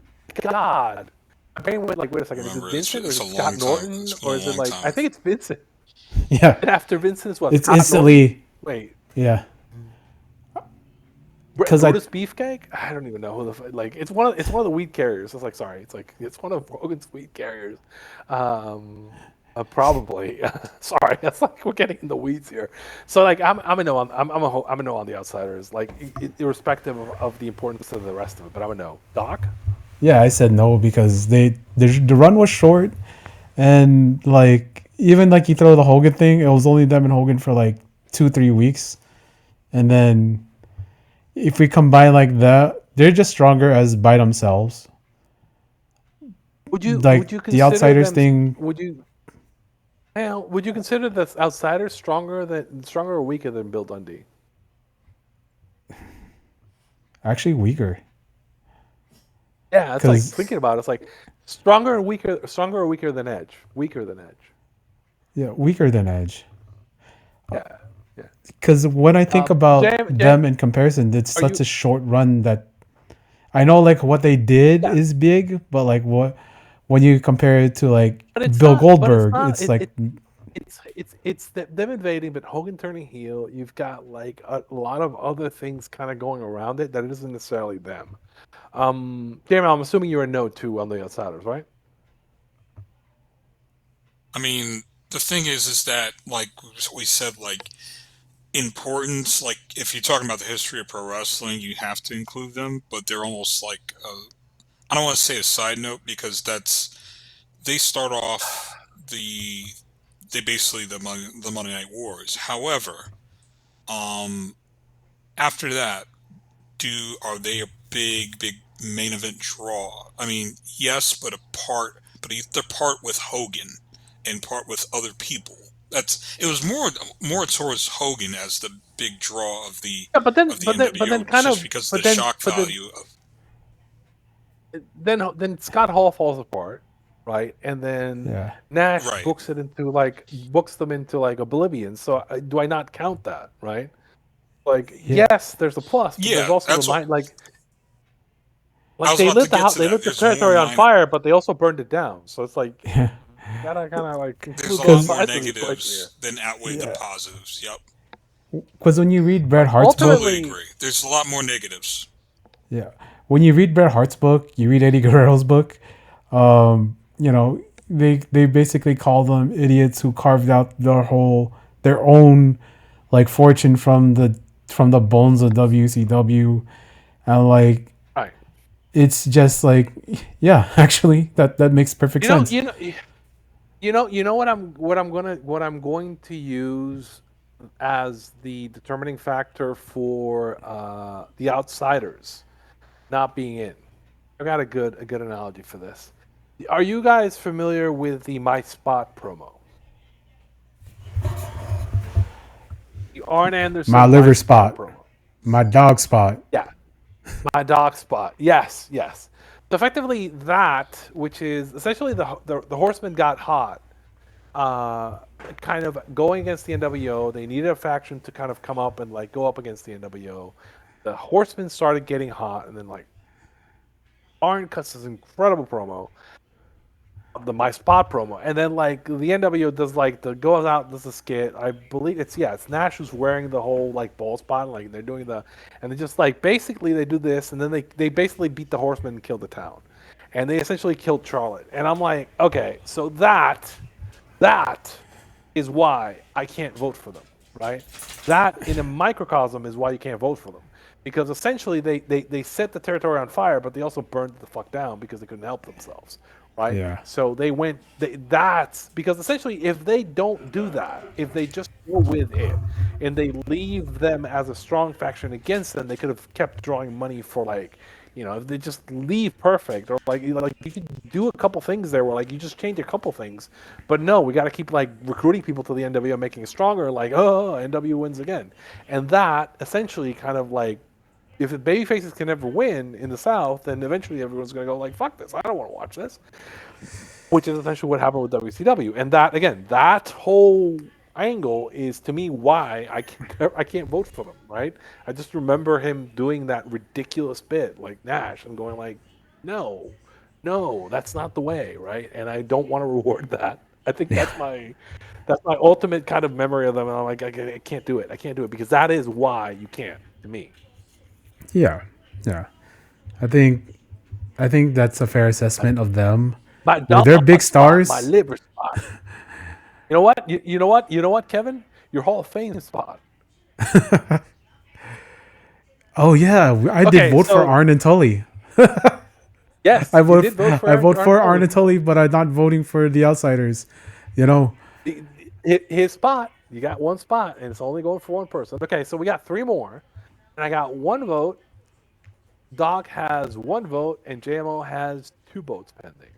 Gonna get interesting. I'm gonna start with the least interesting, maybe of the three that we got left. I'm going to start with the Hardy Boys. Boy, the Hardys. The Hardys are really interesting to me because arguably Jeff Hardy at one point should have been the biggest star in the business, right? And he was over as Rover, and I don't know if he's strong enough maybe to split them apart. But then, like, if you put them together, they're very influential tag teams. So in a weaker division, and especially now that they're actually, I mean, TNA is selling buildings off of them, right? They're kind of like they're the biggest draw there, and like as much as we make fun of them, they're actually like moving some business. So they are like an enduring kind of popular act, and they are very influential to a lot of the very good tag teams. So I can't dismiss them out of hand. I would not vote for them, but they're kind of surprisingly intriguing to the point where I would basically put them as like very close to the Briscoes. If I was picking one tag team to vote for in this region, I'd be I would have to think about the Briscoes and the Hardys. I'd go with the Briscoes, but like the Hardys and the Steiners are like, yeah. I mean, there's arguments for both. Like if I consider I mean, I remember like them working the programs with the Bucks and just selling out everywhere in the like buildings, places didn't sell out like in different places. I was part of that, so I they're part of this whole thing. Now we remember like the broken down versions and the whole thing with Jeff, but they're still kind of an interesting candidate to me, despite themselves. If that makes sense. Doc? Can you hear me? Yes. Okay. I do want to say, yeah, my mic died. I want to say like, no, like the current NXT champions. That means they still have meat on the bones. So we haven't seen the end of the Hardys yet. So my vote is no. Despite Jeff Hardy being Nejma's favorite wrestler, I am not going to vote for them. Doc, you good? Yeah. Samuel, what do you think about the Hardys? I mean, you just mentioned the NXT Tag Team Championship. I think it's funny. They're gonna run. Have they run the Dudley Boys match yet, or no? I don't really follow TNA like that, but I think they are running that at Bound for if Glory. they haven't, I mean, it's okay. It's funny because now, like, it's starting to be like, um, you know how like we mentioned before in Memphis, like, it's funny. Terry Funk and Jerry Lawler would like run in Memphis like year after year after year, even like 30 years after the empty arena match, and it would draw somewhat. It would be like 3,000 people to the Mid South Coliseum or something like that. I feel like it's going to be the same thing with the Hardys and Dudleys, as long as they can roll themselves out. Because I don't think Edge and Christian will face them. But you never know. Just given with the landscape of wrestling, but it's kind of I funny how mean, like there's a they're. slightly different. There's a slightly different world where that does happen. It's just Jeff keeps keeps shooting himself in the foot. But there's a slightly Mhm. different world where they stick in AEW, and yeah, you do run the Hardys and. I mean, I always thought like the one that they would have probably wanted to run Jeff and Punk at some point in AEW, at least as a short program. It would have been perfect. But again, like Jeff just and again, I remember like he had some good matches in his AEW run. It's kind of like the Darby match is fun, right? And Jeff will take stupid bumps and do stupid things, and it's not at the level where he was when he was young, but it's still fun. It's still good TV, right? But you can't trust him, right? It's Jeff is like again, he's the guy you can't trust, but you still book, right? Because damn it, like when he hits and like people are like just people really love him, and this is why I'm like it's a more serious case than some people kind of like treat it as. I think I have to kind of at least give him respect, right? Yeah. Mm, I'm a no at the moment, but I can always convince if with me thinking about this longer, I could be convinced the other way. Yeah. Um, But but or I'm a no. I'm a no, but I want to give them their due. If that makes sense. Exactly. Yep. I'm a maybe later. Like ask again later. But like right now, I'm no, no. Okay, so Yeah, I got because one. as time I got goes with them, as time goes on, they're probably going to be like what the rock and rolls are doing right now in terms of yeah. They're because just they're gonna going to be in their 50s. they're gonna keep doing stuff and drawing and and people will swing around on them. I think they might be. I mean, they're only 7 years in. I think like they can get in like 5 or 6 years. I mean, I think they're gonna stick around. At some point, we'll do a Yeah. whole thing and kind of examine it. It's just like not the time right now. Okay, so I'm gonna pick. Let's talk about Samoa Joe. God. So You just said I'm a it. big booster for Samoa.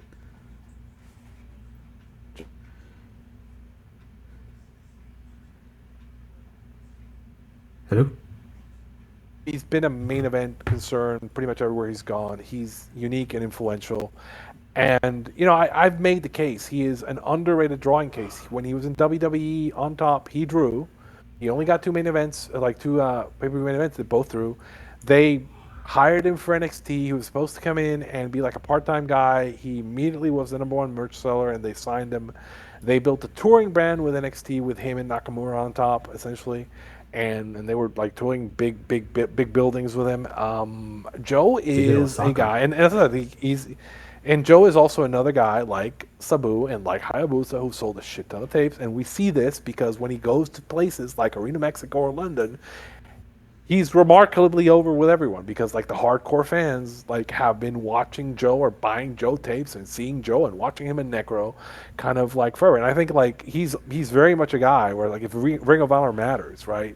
Then Samoa Joe, and I think Ring of Honor matters, then Samoa Joe is a Hall of Fame. He's also, to me, he's cool, and he's worked some of the greatest matches that I've ever seen. I mean, I think Samoa Joe and Necro Butcher, if you haven't seen it, and God, somebody who's listening to who's never seen Samoa Joe and Necro Butcher, come on, change that, right? He is just an incredible wrestler, and he still kind of has his fastball where he can come up and like work a match like with Darby on TV. With it, this was like an incredible thing, and like AEW is still putting him in main event programs. And when shit went to shit with AEW, they pulled Joe in and had Joe and go off and like bail MJF out and sell some of these shows and sell some tickets and then like kind of like pull that together. Like he was a transitional champion, but he was the guy they pulled and they trusted because again he's Samoa fucking Joe. So to me, he's a very easy yes, and I'm mad because I'm going to be short of vote, right? But we'll get to that. Doc. You know, growing up in California, growing up in LA, I saw a couple guys, at their start. I saw young John Cena. I saw Kurt Angle. I saw Ryan Danielson, and I saw Samoa Joe. Okay, and like, you look at that list: John Cena, Kurt Angle, Bryan Danielson, and you had Samoa. You can't say a list of those guys from the 2000s without also naming Samoa Joe. So many great matches, so many great memories. He has a drawing record on top in WWE. I know, like he was a draw for NXT. He was a draw in WWE.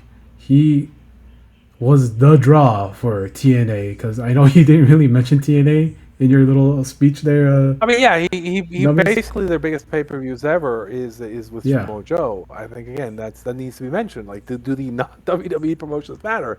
They put him on top and he drew with them, and again yeah, WWE drew with him and built a drawing brand with him in NXT. When they got to the top, he worked Lesnar in that Great Balls of Fire preview, which they haven't worked before, and I think like they sold that building it was a huge number too in that building. And the pay-per-views did well. Again, I am convinced to this day that the plan was they were going to put the belt on him. Like they were yeah, thinking about it, and then Joe got hurt. Because again, I always go by like if you play the video game, the WWE video game for that year, the main character is so Joe. They're like kind of like building in the game. So I think internally they thought about it, and they were going to do it, but he got hurt at the wrong time. yeah. But again, Because they were, it doesn't need to necessarily yeah, happen there. But to me, there's way more than enough for me to go like, yeah, Samoa Joe, Samoa Joe, it's Samoa yeah. Joe. He's incredible. He's an incredible worker. He's an incredible. he's one of the nicest guys I've met. Like from when I first met him when I was a teenager to now, he's still like the same like super nice, humble guys. And I know this has nothing to do with like his Hall of Fame thing, but like this is like personal for me because I've followed this guy's career literally from the start. Same with Brian, same with John Cena, and like he's right there with them on as far as like my my pillars of my wrestling fandom. He is Samoa Joe.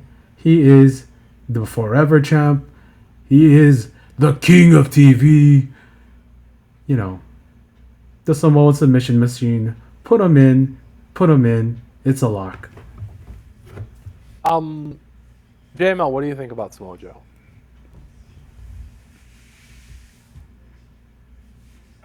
Pretty well about his candidacy.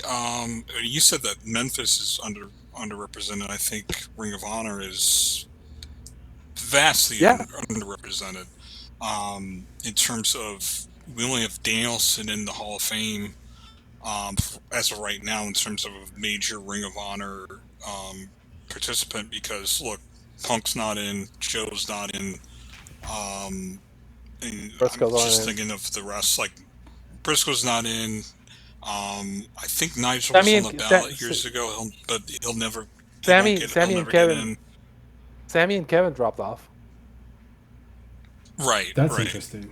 And Ring of Honor is it's a weird juxtaposition, because even though it didn't draw in scale in terms of other major major promotions, it's really become a foundation of what the wrestling business is today, in terms of, you see Seth and Joe, like you see guys, Seth, Joe, Rocky, Danielson, like a lot of people that you see in today in modern wrestling that's like on top. Basically, they came through Ring of Honor, and Joe was like was the genesis for that, um, he really put Ring of Honor on the map in terms of not just the long title reign, but also the Joe versus Kobashi match where he faced Kenta Kobashi in New York, and then shifted over to TNA. Once he showed TNA, he was a game changer, and a lot of people thought he was.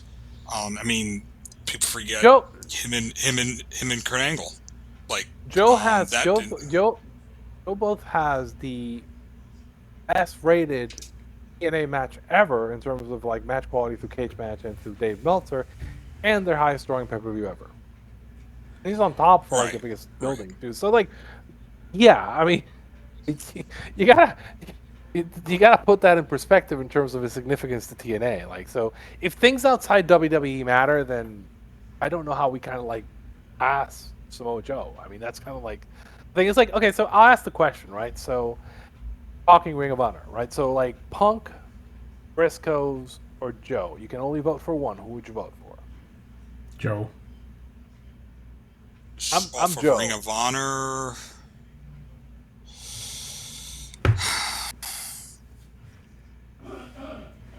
It doesn't mean I don't think. I might have to like, say Briscoes.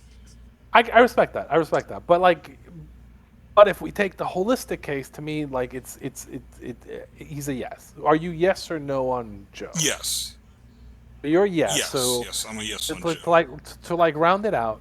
So I have 6, so I'm out. I'm gonna have to vote no on the next one, which is gonna piss me off. And then Doc has 6, so he's gonna have to vote no on that one. I don't know if he feels like it. God and damn then JML has 1, 2, 3, 4, 5. He has 3 maybes, and then one more candidate to go. We come to the man, Becky Lynch. Boy howdy. So I've been a Becky backer and a lot of that. I think Becky is an extremely important figure in women's wrestling. I think she is the first woman to be treated as she was the biggest draw in the business for a short period. I know it was a short period, but she was still the biggest draw, right? And that's important. She's drawn on top. She's drawn in NXT. She's drawn everywhere. And she's a serious star as a woman. The thing is, if I have to choose between her and Mercedes, I'm voting for Mercedes, right? And given what I have now, the only way I could vote for Becky is I'd have to drop somebody. I don't want to drop Joe. I don't want to drop John. Um, Becky or Sabu? Um, I got to go with Sabu here. And then if I go Becky or Mercedes, I think ultimately, I think Mercedes is more important. I think Mercedes and Becky both should be in the hall, right? I can't manufacture a seventh vote, so like I would have her be the person who just misses for me, right? And she hits everything. I mean, she's not a great worker. She's an okay worker. She's not a great worker. She's historical significance and drawing. She is a unique figure for the women. I just again, if I'm comparing her straight up with Sasha, I think Sasha's kind of role as kind of the linchpin of the work and everything that you do in the angles is kind of like the key to making the women feel like a serious concern. So I have to like go with her over that. And in terms of her versus Sabu, I just think Sabu is a more influential figure than her.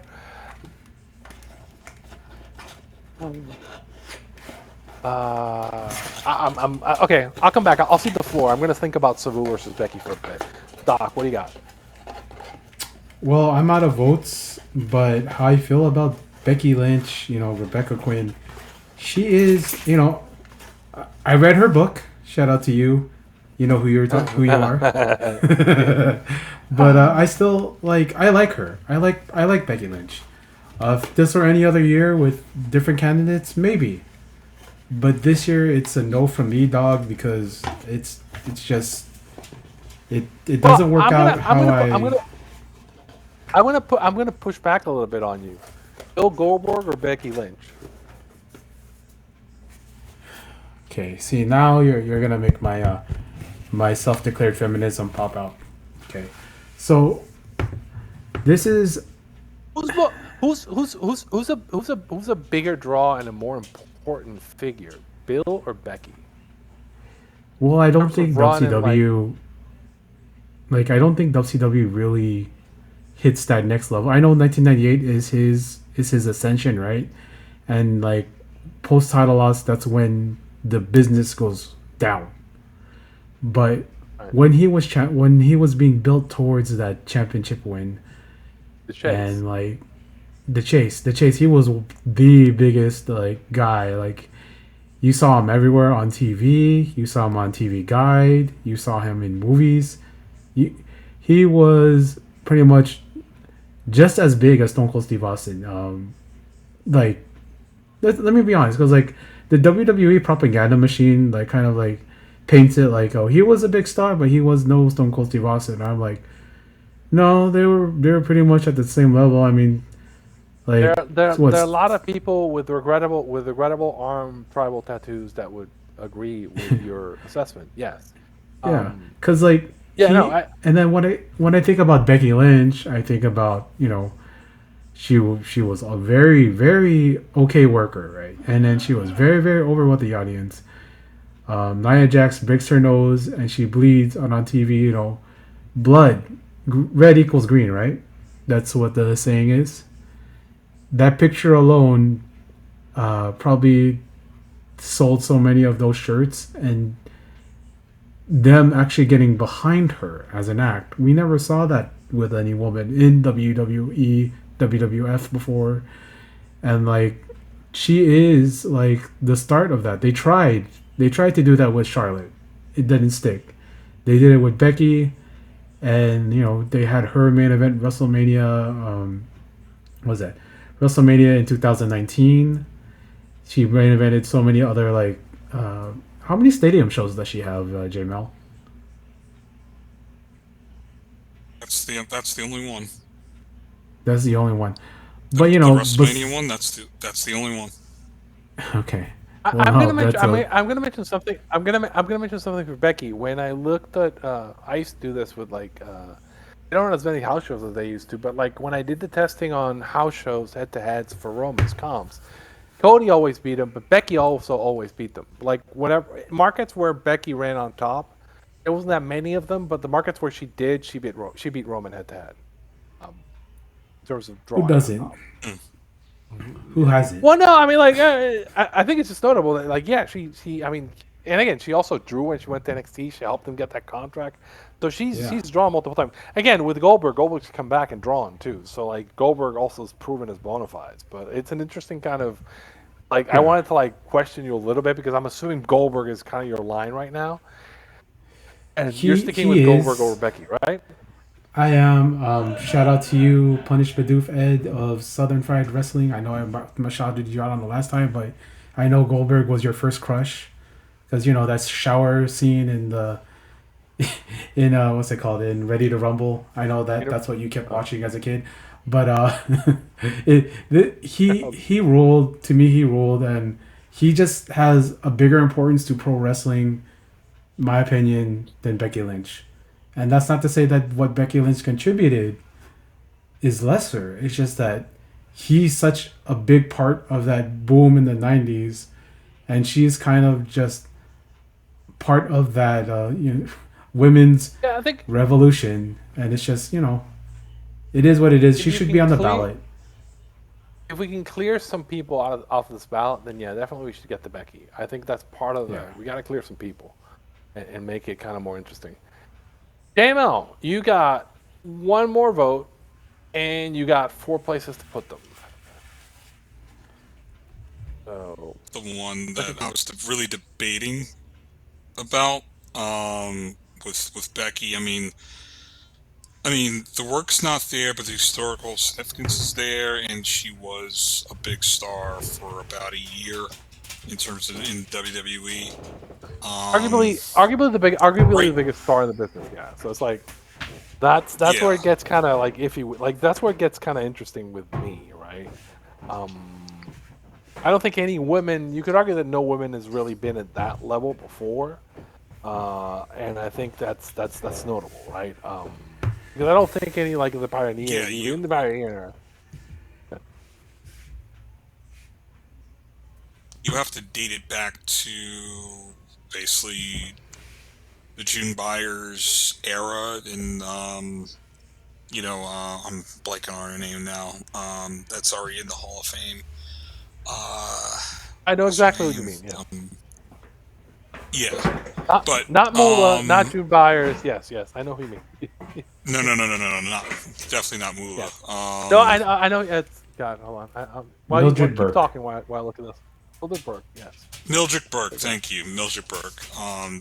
You basically have to date back to Mildred Burke. Those days where she, but the thing about it is that I worry the next couple of years now with seeing how big of a push Rhea Ripley's getting, and is that manufactured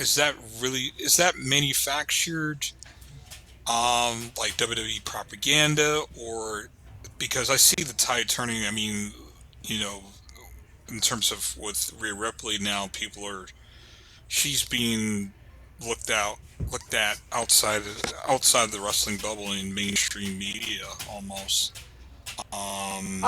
The merits of that we could discuss. Where I don't feel comfortable with that, but with Becky, it's more of a positive with her. I think that the problem, a bit of the problem for Becky is the worm has turned with the women's division in WWE, and that like they've lost the moment. They're like, to me, they're not as serious as they were. They've gotten less serious, not more serious, and it's become kind of a slideshow thing.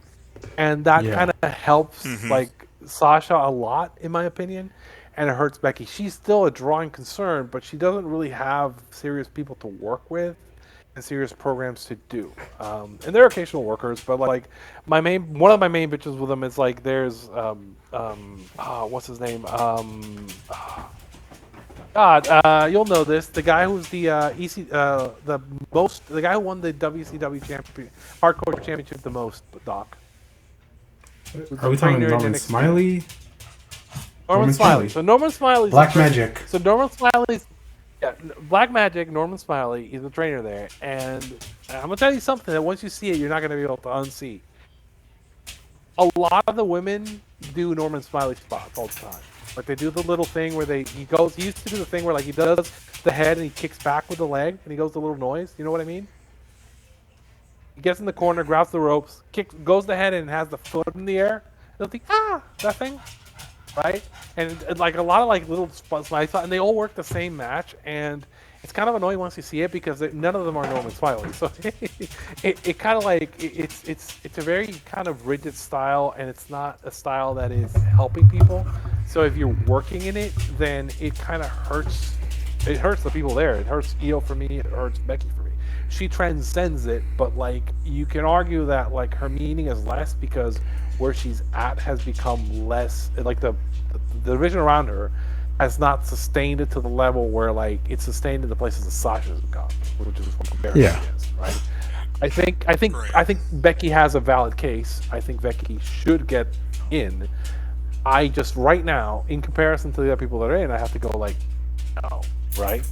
But it's to me it's the last no. You still have, again, you have one vote, so you have one vote for either Sabu or the Briscoes or Moxley or Becky.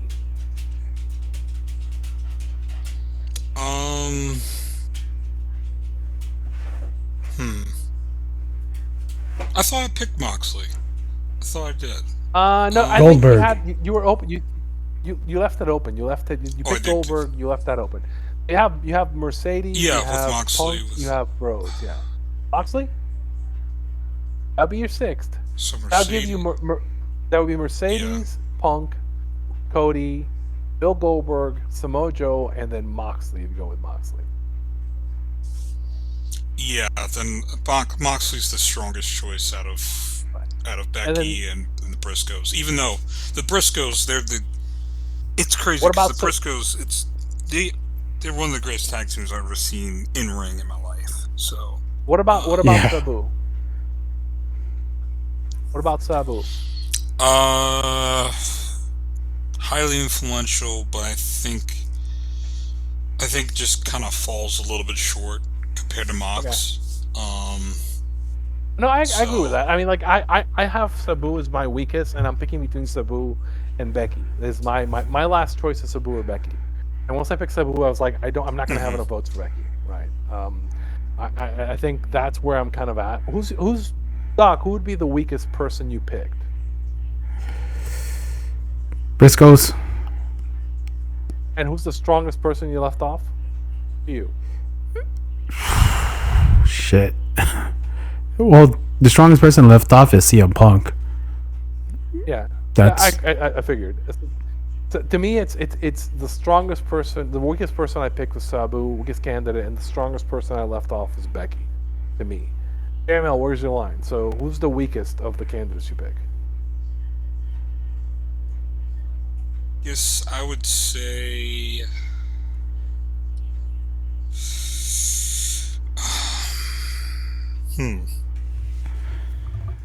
It's either Mox or Mercedes, to be honest. I mean, that's fair. That's fair. And who's the weakest? Who's the strongest person you left off? The strongest person is probably either Becky or Sabu. Not the Briscoe? No, you didn't vote for the Briscoes. Yeah, you know what? I take that back. It's the Briscoes. This is again. I want to say that like there's so if I'm counting this down, right, just like independent of anything else, do I consider them a worthwhile Hall of Famer? Mercedes Moné, I'm a yes. FTR, I'm a maybe at some point down the line. Seth, no, not by himself. Sabu, yes. Punk, yes. Cody Rhodes, yes. The Briscoes, yes. The Steiners, down the line at some point. Randy, no. Edge, no. Moxley, yes. Goldberg, yes. Becky, yes. The Hardy Boys, I need to talk about it. Samoa Joe, yes. And then the Outsiders, Trish and Bill Dundee are no's. Bill Dundee, we'll talk about him in historical. But let's do that. Let's do that for you guys. Like, so, Doc, count you off. Like, Drew, is he a Hall of Famer at some point? You? Drew? No. Yes. Mercedes? Yeah. FTR? Eventually, Seth, as part of the Shield. Sabu. Yeah, you voted for him, so yes. Punk, Yeah, yeah, yeah, Cody Rhodes. You're a yes. The yeah. He Briscoes, finishes the story. Yes. the Steiners. I think they'll make it, but it's gonna be like one of those I mean, like 60%. this is the question. Would you vote for them at some point? Yeah, probably. Just not on this Randy? list of guys. No, No, I get it. Randy Orton. Would you Edge? Would you ever vote for him? I could be convinced, but right now, no. Yeah, I'm kind of the same. I could be maybe, but like at this point, like he's been on so long, I'm like just get him off the ballot. Off Moxley, I've obviously got a yes. Bill Goldberg, I'd be a yes. Becky, could you vote for her at some point? Yeah, just again, this list is too good. It doesn't hurt I'm not to making vote sure for I go her in this. It doesn't hurt to vote for her, not vote for her like it hurt in Mexico and Japan, and even I mean, historical. she's 25. She might. I think if she falls Yeah, off, they'll put her back on. But like, yeah. yeah. Hardy Boys. Would you vote for them eventually? Maybe. No, Okay. Outsiders. no, Trish Stratus. no. Like again, she belongs in the WWE Hall of Fame. Bill Dundee. No, Okay. So JM, I'm going to do the same exercise but backwards. Bill Dundee. Would you vote for him at some point?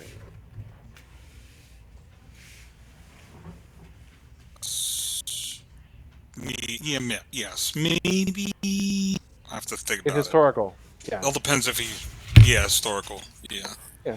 Trish Stratus. No.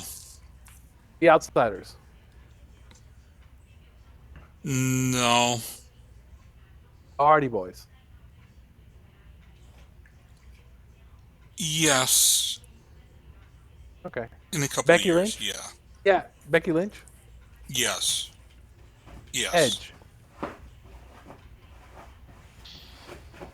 Depending on his retirement run, maybe. Yeah, That's a maybe. I'm honestly, I said this. Just put him up next year. It's gonna be his retirement year, probably. Like, put him up and let's have a conversation about it. Randy Orton. No. Unless he has like this unless he becomes the #1 guy in WWE, which I don't think he'll ever be. Yeah, no. Yeah. No. The Steiners. I like them personally as a tag team, but no. Sabu, who you didn't vote for this time around. Yeah, I could see myself if I had a ballot. Yep, I could see myself voting for him. Seth Rollins. No, as of right now, no. Would you vote for him as Yeah. part of the Shield? Maybe if it's Roman, yeah, Roman, yeah. Yeah, that's what I figured. FTR. I can see myself. Yeah, they need a couple more years on their belt. Let's see. Drew McIntyre. No, as Okay. of right now, So- no. I don't see him getting the shot that he needs. So to summarize our fictional ballots, I'm a yes on Mercedes, yes on Sabu, yes on CM Punk, yes on Cody Rhodes, yes on John Moxley, and yes on Samoa Joe. Doc is a yes on Sabu, Cody Rhodes, the Briscoes, John Moxley, Bill Goldberg, and Samoa Joe. JML's a yes on Mercedes Moné, Cody Rhodes, CM Punk, John Moxley, Bill Goldberg, and Samoa Joe. Right? Gentlemen, that is modern. Unless somebody has like a final point on it, I believe we are done with the modern era and off to maybe talk a little bit about the rest of the world and the non-wrestler. Now, we're going to play it a little bit differently here. I think we're just going to mention some stuff if people are interested.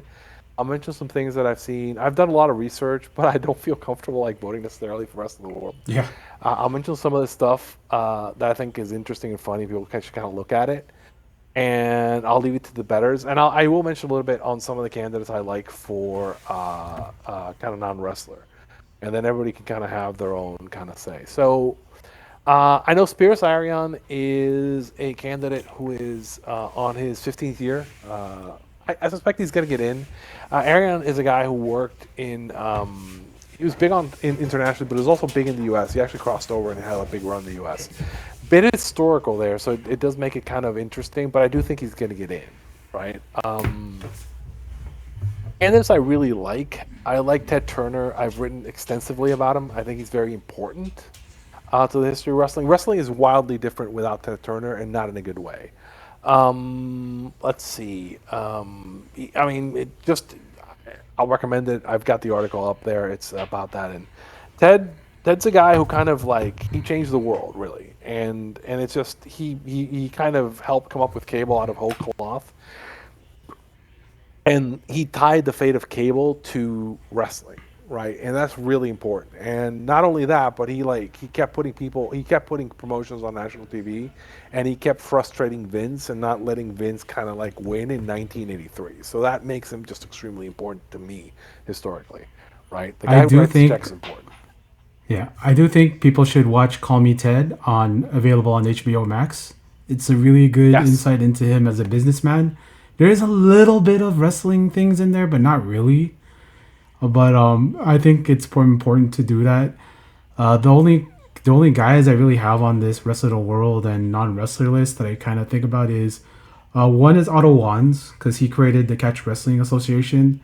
That's the big like that was the big German federation out there. They had that Oh, partnership there's with by the way, I found this, which is this pod called the Ten Penny Show. Oh, it's True Penny Show.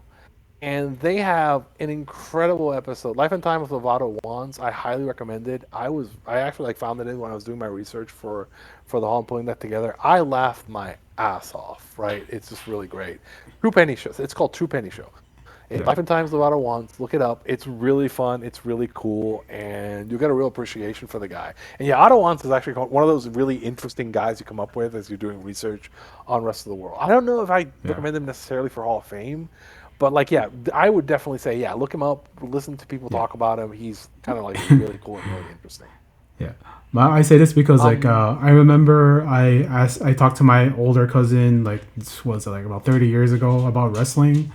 Like she like oh I was like oh yeah I like Hulk Hogan and I remember she said oh yeah I like Otto Fantz and I was like who's that? He's like oh he's a big burly German man and I was like okay because my cousins are German so I that's just like a little story I had about him. As far as like non wrestlers, the other guy like I really think about when I look at that, Bill Mercer was the voice of WCCW, and like I really think voices and him being like he was a real newsman, and we think about the guys of that era,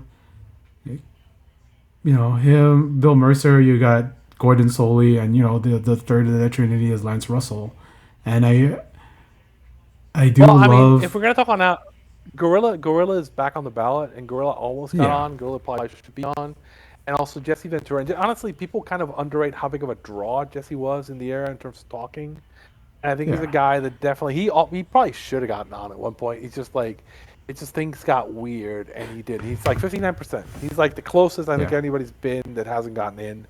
I expect he's getting a lot of votes because Jesse, and again another guy who's like a larger than life figure, yeah and definitely deserving of like research. Bobby Bruns, I'll mention Bobby Bruns.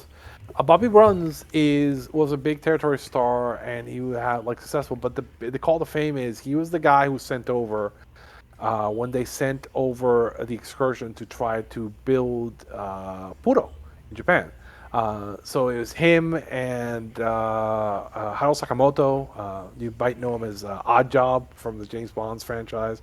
A couple other guys who like went out and did that tour and trained the guys up, including and they kind of like scouted Ricky Dozan and are yeah the kind of the people who are like critical in Oh, building, getting Puro off the ground there. in Japan. And then like obviously he also has like a drawing career that's interesting. So like yeah, Bobby Burns is a guy that people kind of like really favor, and it's a really kind of interesting stories around that. It's around how that all came up. The story with There's like this I don't guy know if you on. have you ever heard the Oh yeah, story about like how Sakamoto supposedly scouted Ricky Dozan by starting a fight. Like he started a fight with like Dozan started a oh fight with him in a bar. Like the yeah. legend about There's that. And there's actually this YouTube channel called Aniki Aniki who has a full story on Ricky Dozan, and they kind of go into a bit about how he got scouted and who trained him as a wrestler because he actually trained he trained in like America. He was trained by these foreigners to become well, like I a pro mean, wrestler. essentially the guys came over, and the way it used to work, like so they come over, and so they work with him. So Sakamoto and Bobby Bruns, and then he does do big time wrestling, and he does do Hollywood wrestling out of LA. So they do he works.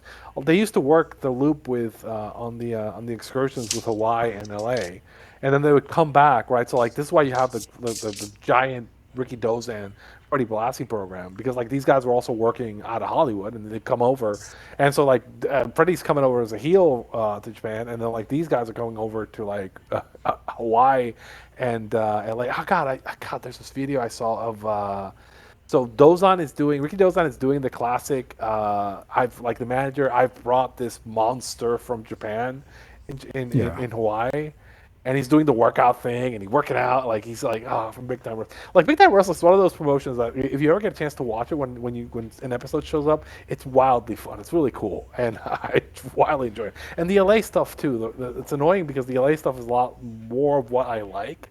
Plus, obviously the lucha guys will show up more, but it's really kind of interesting when you go into the historical for that.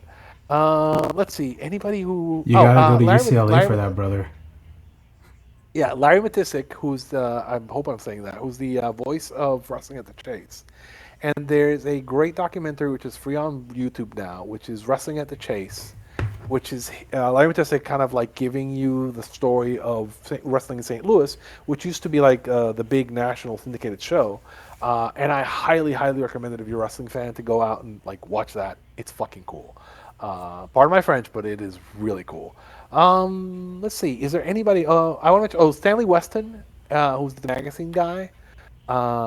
Important figure. Mark Siegel, also an important promoter. So, like, again, I'm not gonna. I'm just kind of highlighting people I think deserve your time in terms of like looking up or things that I found that are really interesting. I think like those are the candidates I would say that like deserve. Mike Tenay, I know that like it's weird because I know Dave won't tout his horn necessarily, or maybe Dave will, but like it's weird that they're not guys that necessarily tout their horn. But I think Mike is a really important figure in terms of like tape trading and as a historian, and obviously also as an announcer. But he has a bunch of things that he's done, and he's like kind of a big figure that is underrated and I think should be recognized. Um, Doc, you got Also by anybody? his EDM album. Get that Yes. look at that Mike Tenay. He makes some EDM. It's actually pretty it's actually pretty good. Um, but like like because I'm coming as from like my point of view. There's a couple of guys like I mentioned Bill Mercer.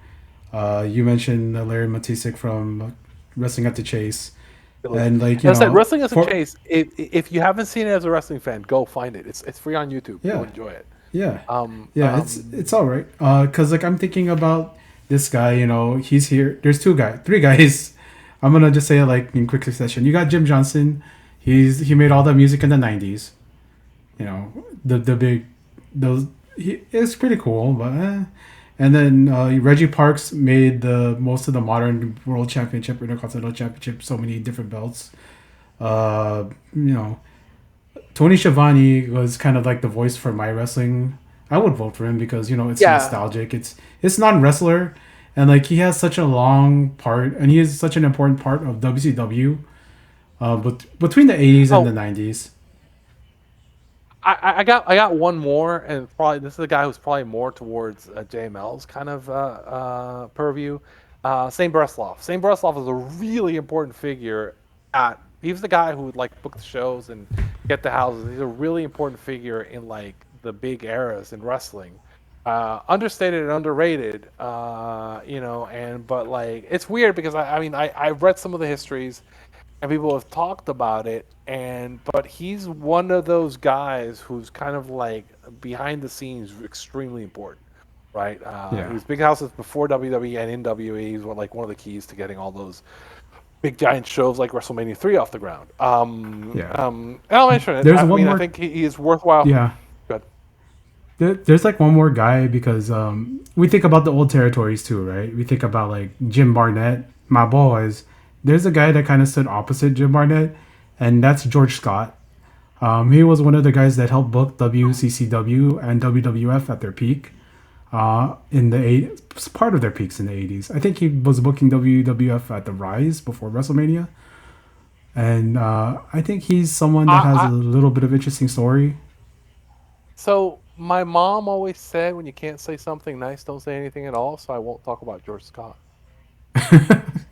Hey, he's just a name that I know from the WCCW DVDs, I mean, I know. some shoot interviews, I've and had this. I've had this combo. I know. I mean, I've heard people who are his contemporaries are not huge fans. yeah. And Oh God, given what I've heard, like what I've heard and I've seen, I would be hesitant to say his case is warranted. Some people will talk about like when he was booking it, but again,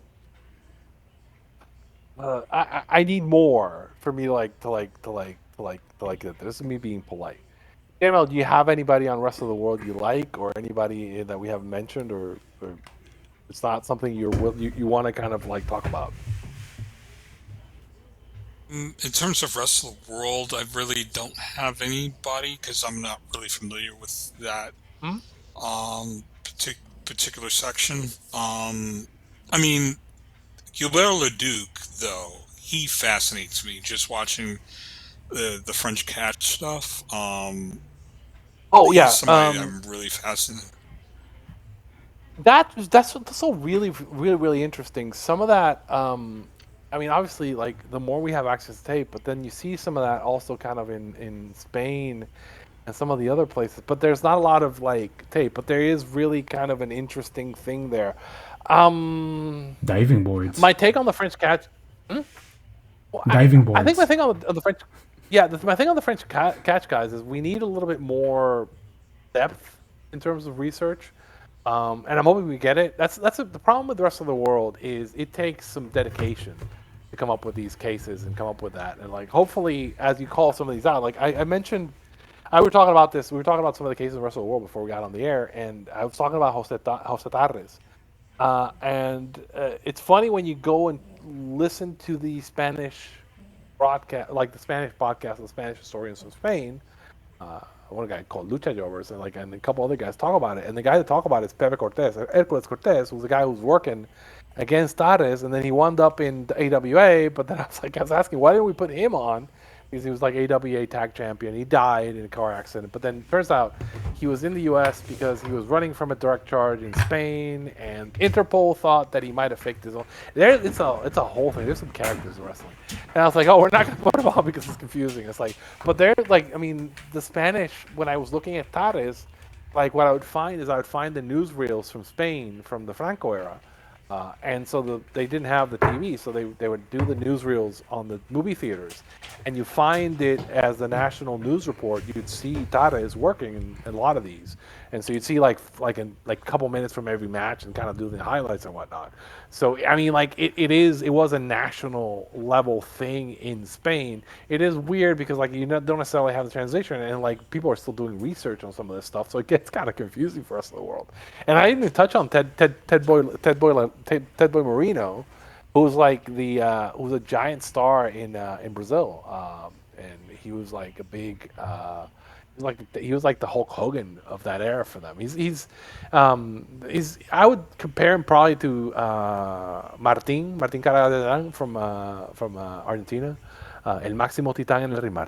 Martin Carabasa. Sorry, but like I used to Titanes del watch this as a ring. kid, right? And it's like El máximo titán en el ring. Yeah, I used to watch that all the time.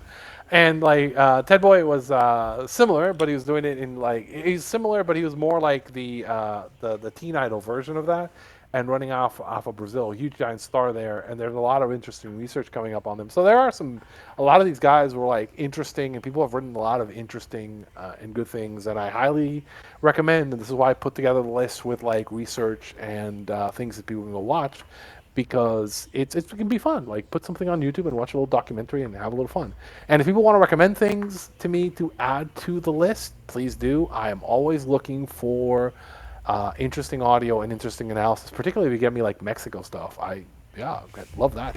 Love that. More lucha stuff is always great. And that's it for To me. quote I Mike think this today, is as lucha, lucha, lucha. lucha. Yes. And I think that like that's I'm always fascinated when you come up with a new UWF shows from like from the 70s. Those are all just so generally so great. So anything you guys people can recommend is actually always good. And this is kind of, I think this is a labor of love, right? And I think that we have to be crazy. To sit JML for. to no, but I mean like JML to do the ballots and enter them by hand and put them in the tracker, and me to like do a prediction tool and then like sit there and write a reference guide so people can go in, because I think that, hey, I want people to like have an ability to like look up these guys as a starter, and then like just people kind of having these conversations across the year and people taking the time to go look at these numbers, and I'll have fractious conversations and arguments with people who are working on this stuff. You know who you are. We've had the conversation, tough ones, and we disagree. But I think I want to kind of be clear that I appreciate you. I appreciate you being insane enough to go out and get all these cards from like Mexico in the 60s and 70s and like do like all this analysis of stadium shows like JML is doing, or like look up newspapers. This is one guy who looked up all the newspapers for Indonesia for like the draw. I think Great Gama he was doing a case build for Great Gama, and I appreciate people who do that, and I want to Crazy. kind of make sure that what you're doing gets shared and gets seen, because again, you have passion and we're passionate about this, and I think it's important to get that out there. And again, I want to thank you, JML, for what you do. I want to thank everyone who does, you know who you are, who kind of spends the time and takes the time to have these conversations, because we enjoyed them, and I believe they show respect to something that we love, and I just want to kind of get that off my chest. Yeah, man. The work that you two guys do, and I'm just here along for the ride, right? I'm just here along for the ride, and like the amount of work that you two put into this, like it astounds me. And Doc numbers. says the guy who's building this podcast network and going off and doing research at UCLA and doing stuff. You bring the work too. Like I think I include you in this. Thank you for taking the time to have these conversations and make it interesting, because I think it's fun. Hopefully some people will enjoy what we're doing here. We're not crazy. We're not doing it for ourselves, and hopefully this like entertains people and leads people to like new things they haven't seen before. Yeah, yeah. Because I like JML. Like I want to thank you for being such a great help in coming here and like helping us present all this data. I know you collect all you and Delif do a lot collecting data, and then numbers has this spreadsheet, and you put his spreadsheet on your social media, and like it's just this is wrestling community at work, right?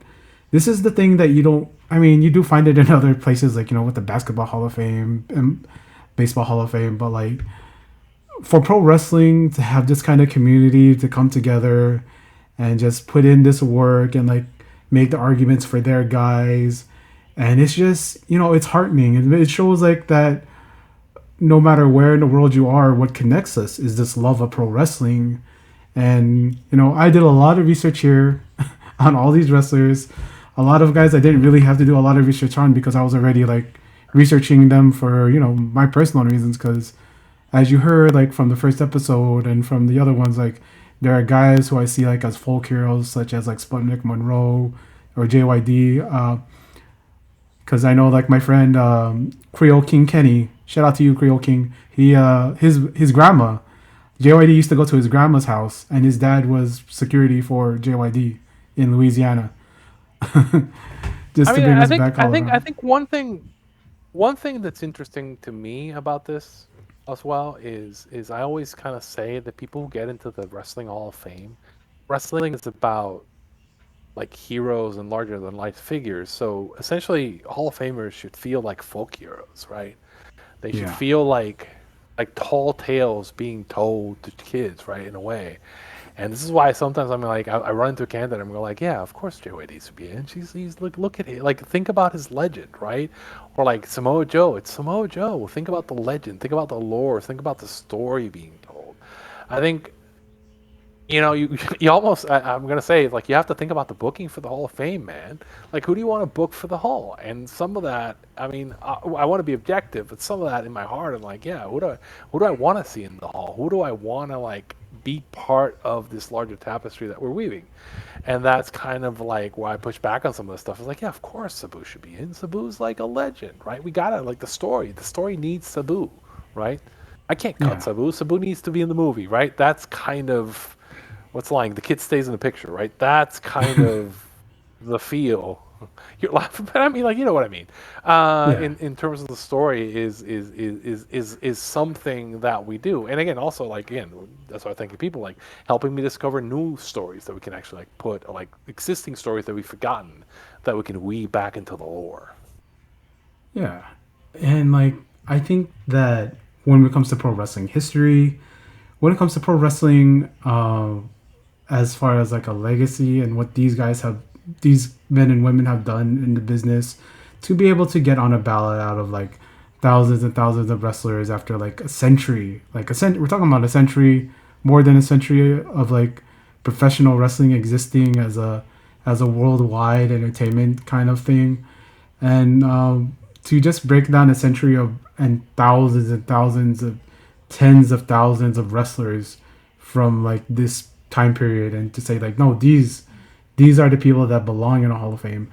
And, I derided people like I know Hall of Fame things, and there's always going to be a debate of like what is a Hall of Fame, and I think something like the Wrestling Observer News Hall of Fame represents sort of the will of the people, the will of the fans, people who live through these different eras and recognize these men and women for what they've contributed to the sport, to the show business that we call pro wrestling. And and for you guys, you both do a ton of work, and you organize all this data, and it's just it's fun. Debating is part of the big circle of pro wrestling fandom is debate. Oh no, this guy's the great. This guy is great. No, this guy is great. No, no, you don't understand. This guy is great because, and we have had all those conversations before, even when we were in the playgrounds. And this is sort of a continuation of that as adults. And I just want to say thank you guys again for this. It's amazing. What you guys do is amazing. Doc, I'm going to end on a question, right, for everyone. Who's your of all the people we reviewed? Who is your favorite of all the candidates? Gran Hamada. Ooh, I'm that's a gonna big make pick. this because it's pretty interesting. Gran Hamada was an immigrant to Mexico, because immigrants are a whole big subject nowadays.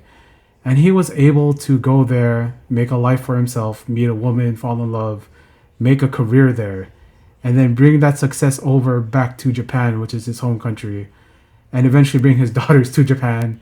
And one of them, Ayako, I know JML, that's one of your favorites.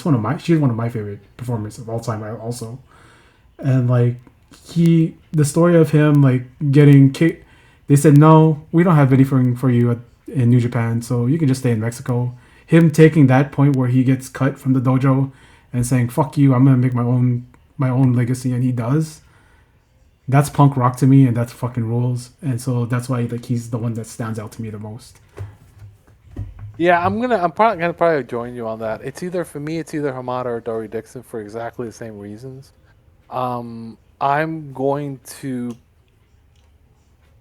go with Hamada for the exact same reason, but I do want to mention Dory Dixon being the other guy where like it's the same kind of deal. Somebody who's over everywhere, who went there, made a life, became a legend, and just is part of the kind of the tapestry of Mexican wrestling. So I think to me, Yeah. those are the two guys that are like Like that's what I was like. This is why Mexico's so tough. Like when we were talking about Yeah. this, because like God, there's the people on top in Also, Mexico are like, yeah. why are these people in? JML, who's your favorite?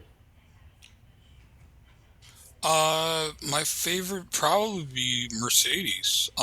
Just the backstory of her. We didn't even mention, her being cousins with Snoop Dogg, and but it's fascinating. Always thought her her life story is kind of fascinating because like even though she was is cousins to probably one of the most famous rappers ever. She didn't come from money. Like her family was basically broke, and she had a special needs brother, and um, for that, like, kind of just motivated her just to, you know, when she fell into wrestling, it motivated her to become as big as what she is now. Um, just a fascinating backstory of hers and how she's kind of changed women's wrestling for me personally. It's kind of changed how I view women's wrestling, especially in this country, and made me appreciate how the women have gone forward. I mean, in WWE, it's taken a step. I personally feel they've taken a step back, but I think Mercedes really helped propel them in the last decade to having I prominent, mean, you know, I think the slip of WWE since she left that division is another feather in the cap. And again, it's funny because like when I first heard about the possible, one, I thought was people first told me, oh, she's gonna come up in the ballot. I immediately, when I was thinking about it, it's like I didn't think her case was that serious or something where but like as the more I've dug and thought about it, my brain has gone like, no, wait a second, you were taking her for granted. She's just such an important piece. And yeah, out of Mexico, I'd probably agree with you that she's my favorite. It's either her or Joe outside of Mexico, and I'm really kind of like, I wow. I mean, again, if of all the people in the hall in the ballot, she's the one where like if I take her out, like I probably make things way worse. Like without her, like so many things are worse, right? So I'm like, yeah, I really appreciate it. And again, as we touched on it, like the things she had to overcome are very unique, and you see the difference of her back and forth. But yeah, I mean, I think this has been a fun exercise, and I was gonna ask who your least favorite is, but I'm not gonna do that. That's mean. That's mean. That's mean. That's mean. We don't bury people here. We don't do it. We do, but we're nice tonight. Yeah, we're nice today. I want to thank you both for coming on again. You know, well, I mean, I keep thanking numbers, but this is literally he's my tag team partner. He is my senpai, uh, and I want to like give you the floor again, yeah, JML, Arturo's because great. like yeah, Arturo rules, man. Tio Toro, like he is one of the most knowledgeable guys out there, and that's not just in wrestling. We're talking about a nuclear scientist here. Uh, like literally one of the best, coolest, Retired. retired. Um, just a smart, handsome man. A Renaissance man, Thank you, if you will. Doc. Hey, muy guapo. Like it's just Oye, ya me compraste, no tienes que seguir, no te preocupes. I'm throwing in some, um, I like to throw in the Spanish for like our bilingual audience can understand some of these jokes in Spanish. Um, you always pop me, man. But yeah, it's JML, like the work you do collecting all these ballots, sharing some of this info with the the public. You're sharing this with the public wrestling fans who care about this kind of stuff. And again, like I just want to say thank you both for being on the show. Again, I'm gonna make the plug for numbers. Please go to numbers, Twitter, X, whatever, American Numbers. He has models yeah. for basketball, football coming up soon. Follow him. A la Copa Mundial, viniendo a los Estados Unidos en 2026. Now I'm like, people don't get scared. I'm gonna turn off the second screen because I believe we are done, right, Doc? Yeah, and I'm just gonna say again, thank you, JML. I know you told me like you don't really do podcasts that often, but I want to. You've been great here, and sometimes it's pretty hard to present like this stuff in a manner where it matters. So thank you again for doing that. Thank you guys both for coming here. And again, this is your time to plug what you want to plug. Hey, But I'll say, guys, thank you guys for having me. Arturo, you've been a great help over the last couple of years in terms of the Hall of Fame reference and the modeling. I mean, I my brain can't do the stuff that you do. It's just incredible. Doc, thank you for having me. You guys have been great to me. And I also want to plug just the account, WHON HOF Tracker. That's the account for both on X and Blue Sky. If you want a Facebook or Threads account, let us know. We'll expand on that. But again, WHON HOF Tracker. That is the account. We are the Wrestling Observer Newsletter Hall of Fame public ballot tracker. We track the public ballots, and we try to project, be a tool to project who's going to the Hall of Fame, and also generate interest into discussion for each candidate. I've actually done some of the work on this in terms of like analyzing it, and it does a really good job of actually keeping track of what's going on in most of the categories. And when I say about it, like it has like a good little R square. Generally, is a good reference in terms of how the sorting is going to go. I think I mentioned I think last year using your data, I had the top 5 or 6 we predicted to get in got in, right? And then most of the Hmm. people who were like within people who got in are people who were on the cusp. Where it gets like a little funky can be things like rest of the world. We mentioned rest of the world being tough, but generally places like Mexico, Japan, and some of the other regions, it's fairly accurate in terms of as a predictor. Obviously, we have to do some adjustments. It's generally maybe a little more conservative than the actual final result because there's people in the industry who don't necessarily share the ballots, and so those guys are a little more kind, we think, in terms of who they vote for, and they vote like slightly different. There's a whole conversation around like the difference between the pundits and the actual wrestlers, producers, and people in the industry. But like we try, it's fun, and we enjoy the process. Yeah. Thank you for joining us for, now I spent so much in ring time with these guys. It's about like maybe like like 10, 12 hours of this as work from the DMs, from the emails, from the pre-match discussions. It's just, yeah, I guess I spent so much time with you guys, and maybe we do this next year. Maybe, I don't know. Hopefully we're all still here. I mean, that shouldn't be hard. But again, this is the 2025 State of Wrestling Observer News Hall of Fame ballot overview. And this is Doc. Thank you, JML. Thank you, Arturo, for joining all of us here. And,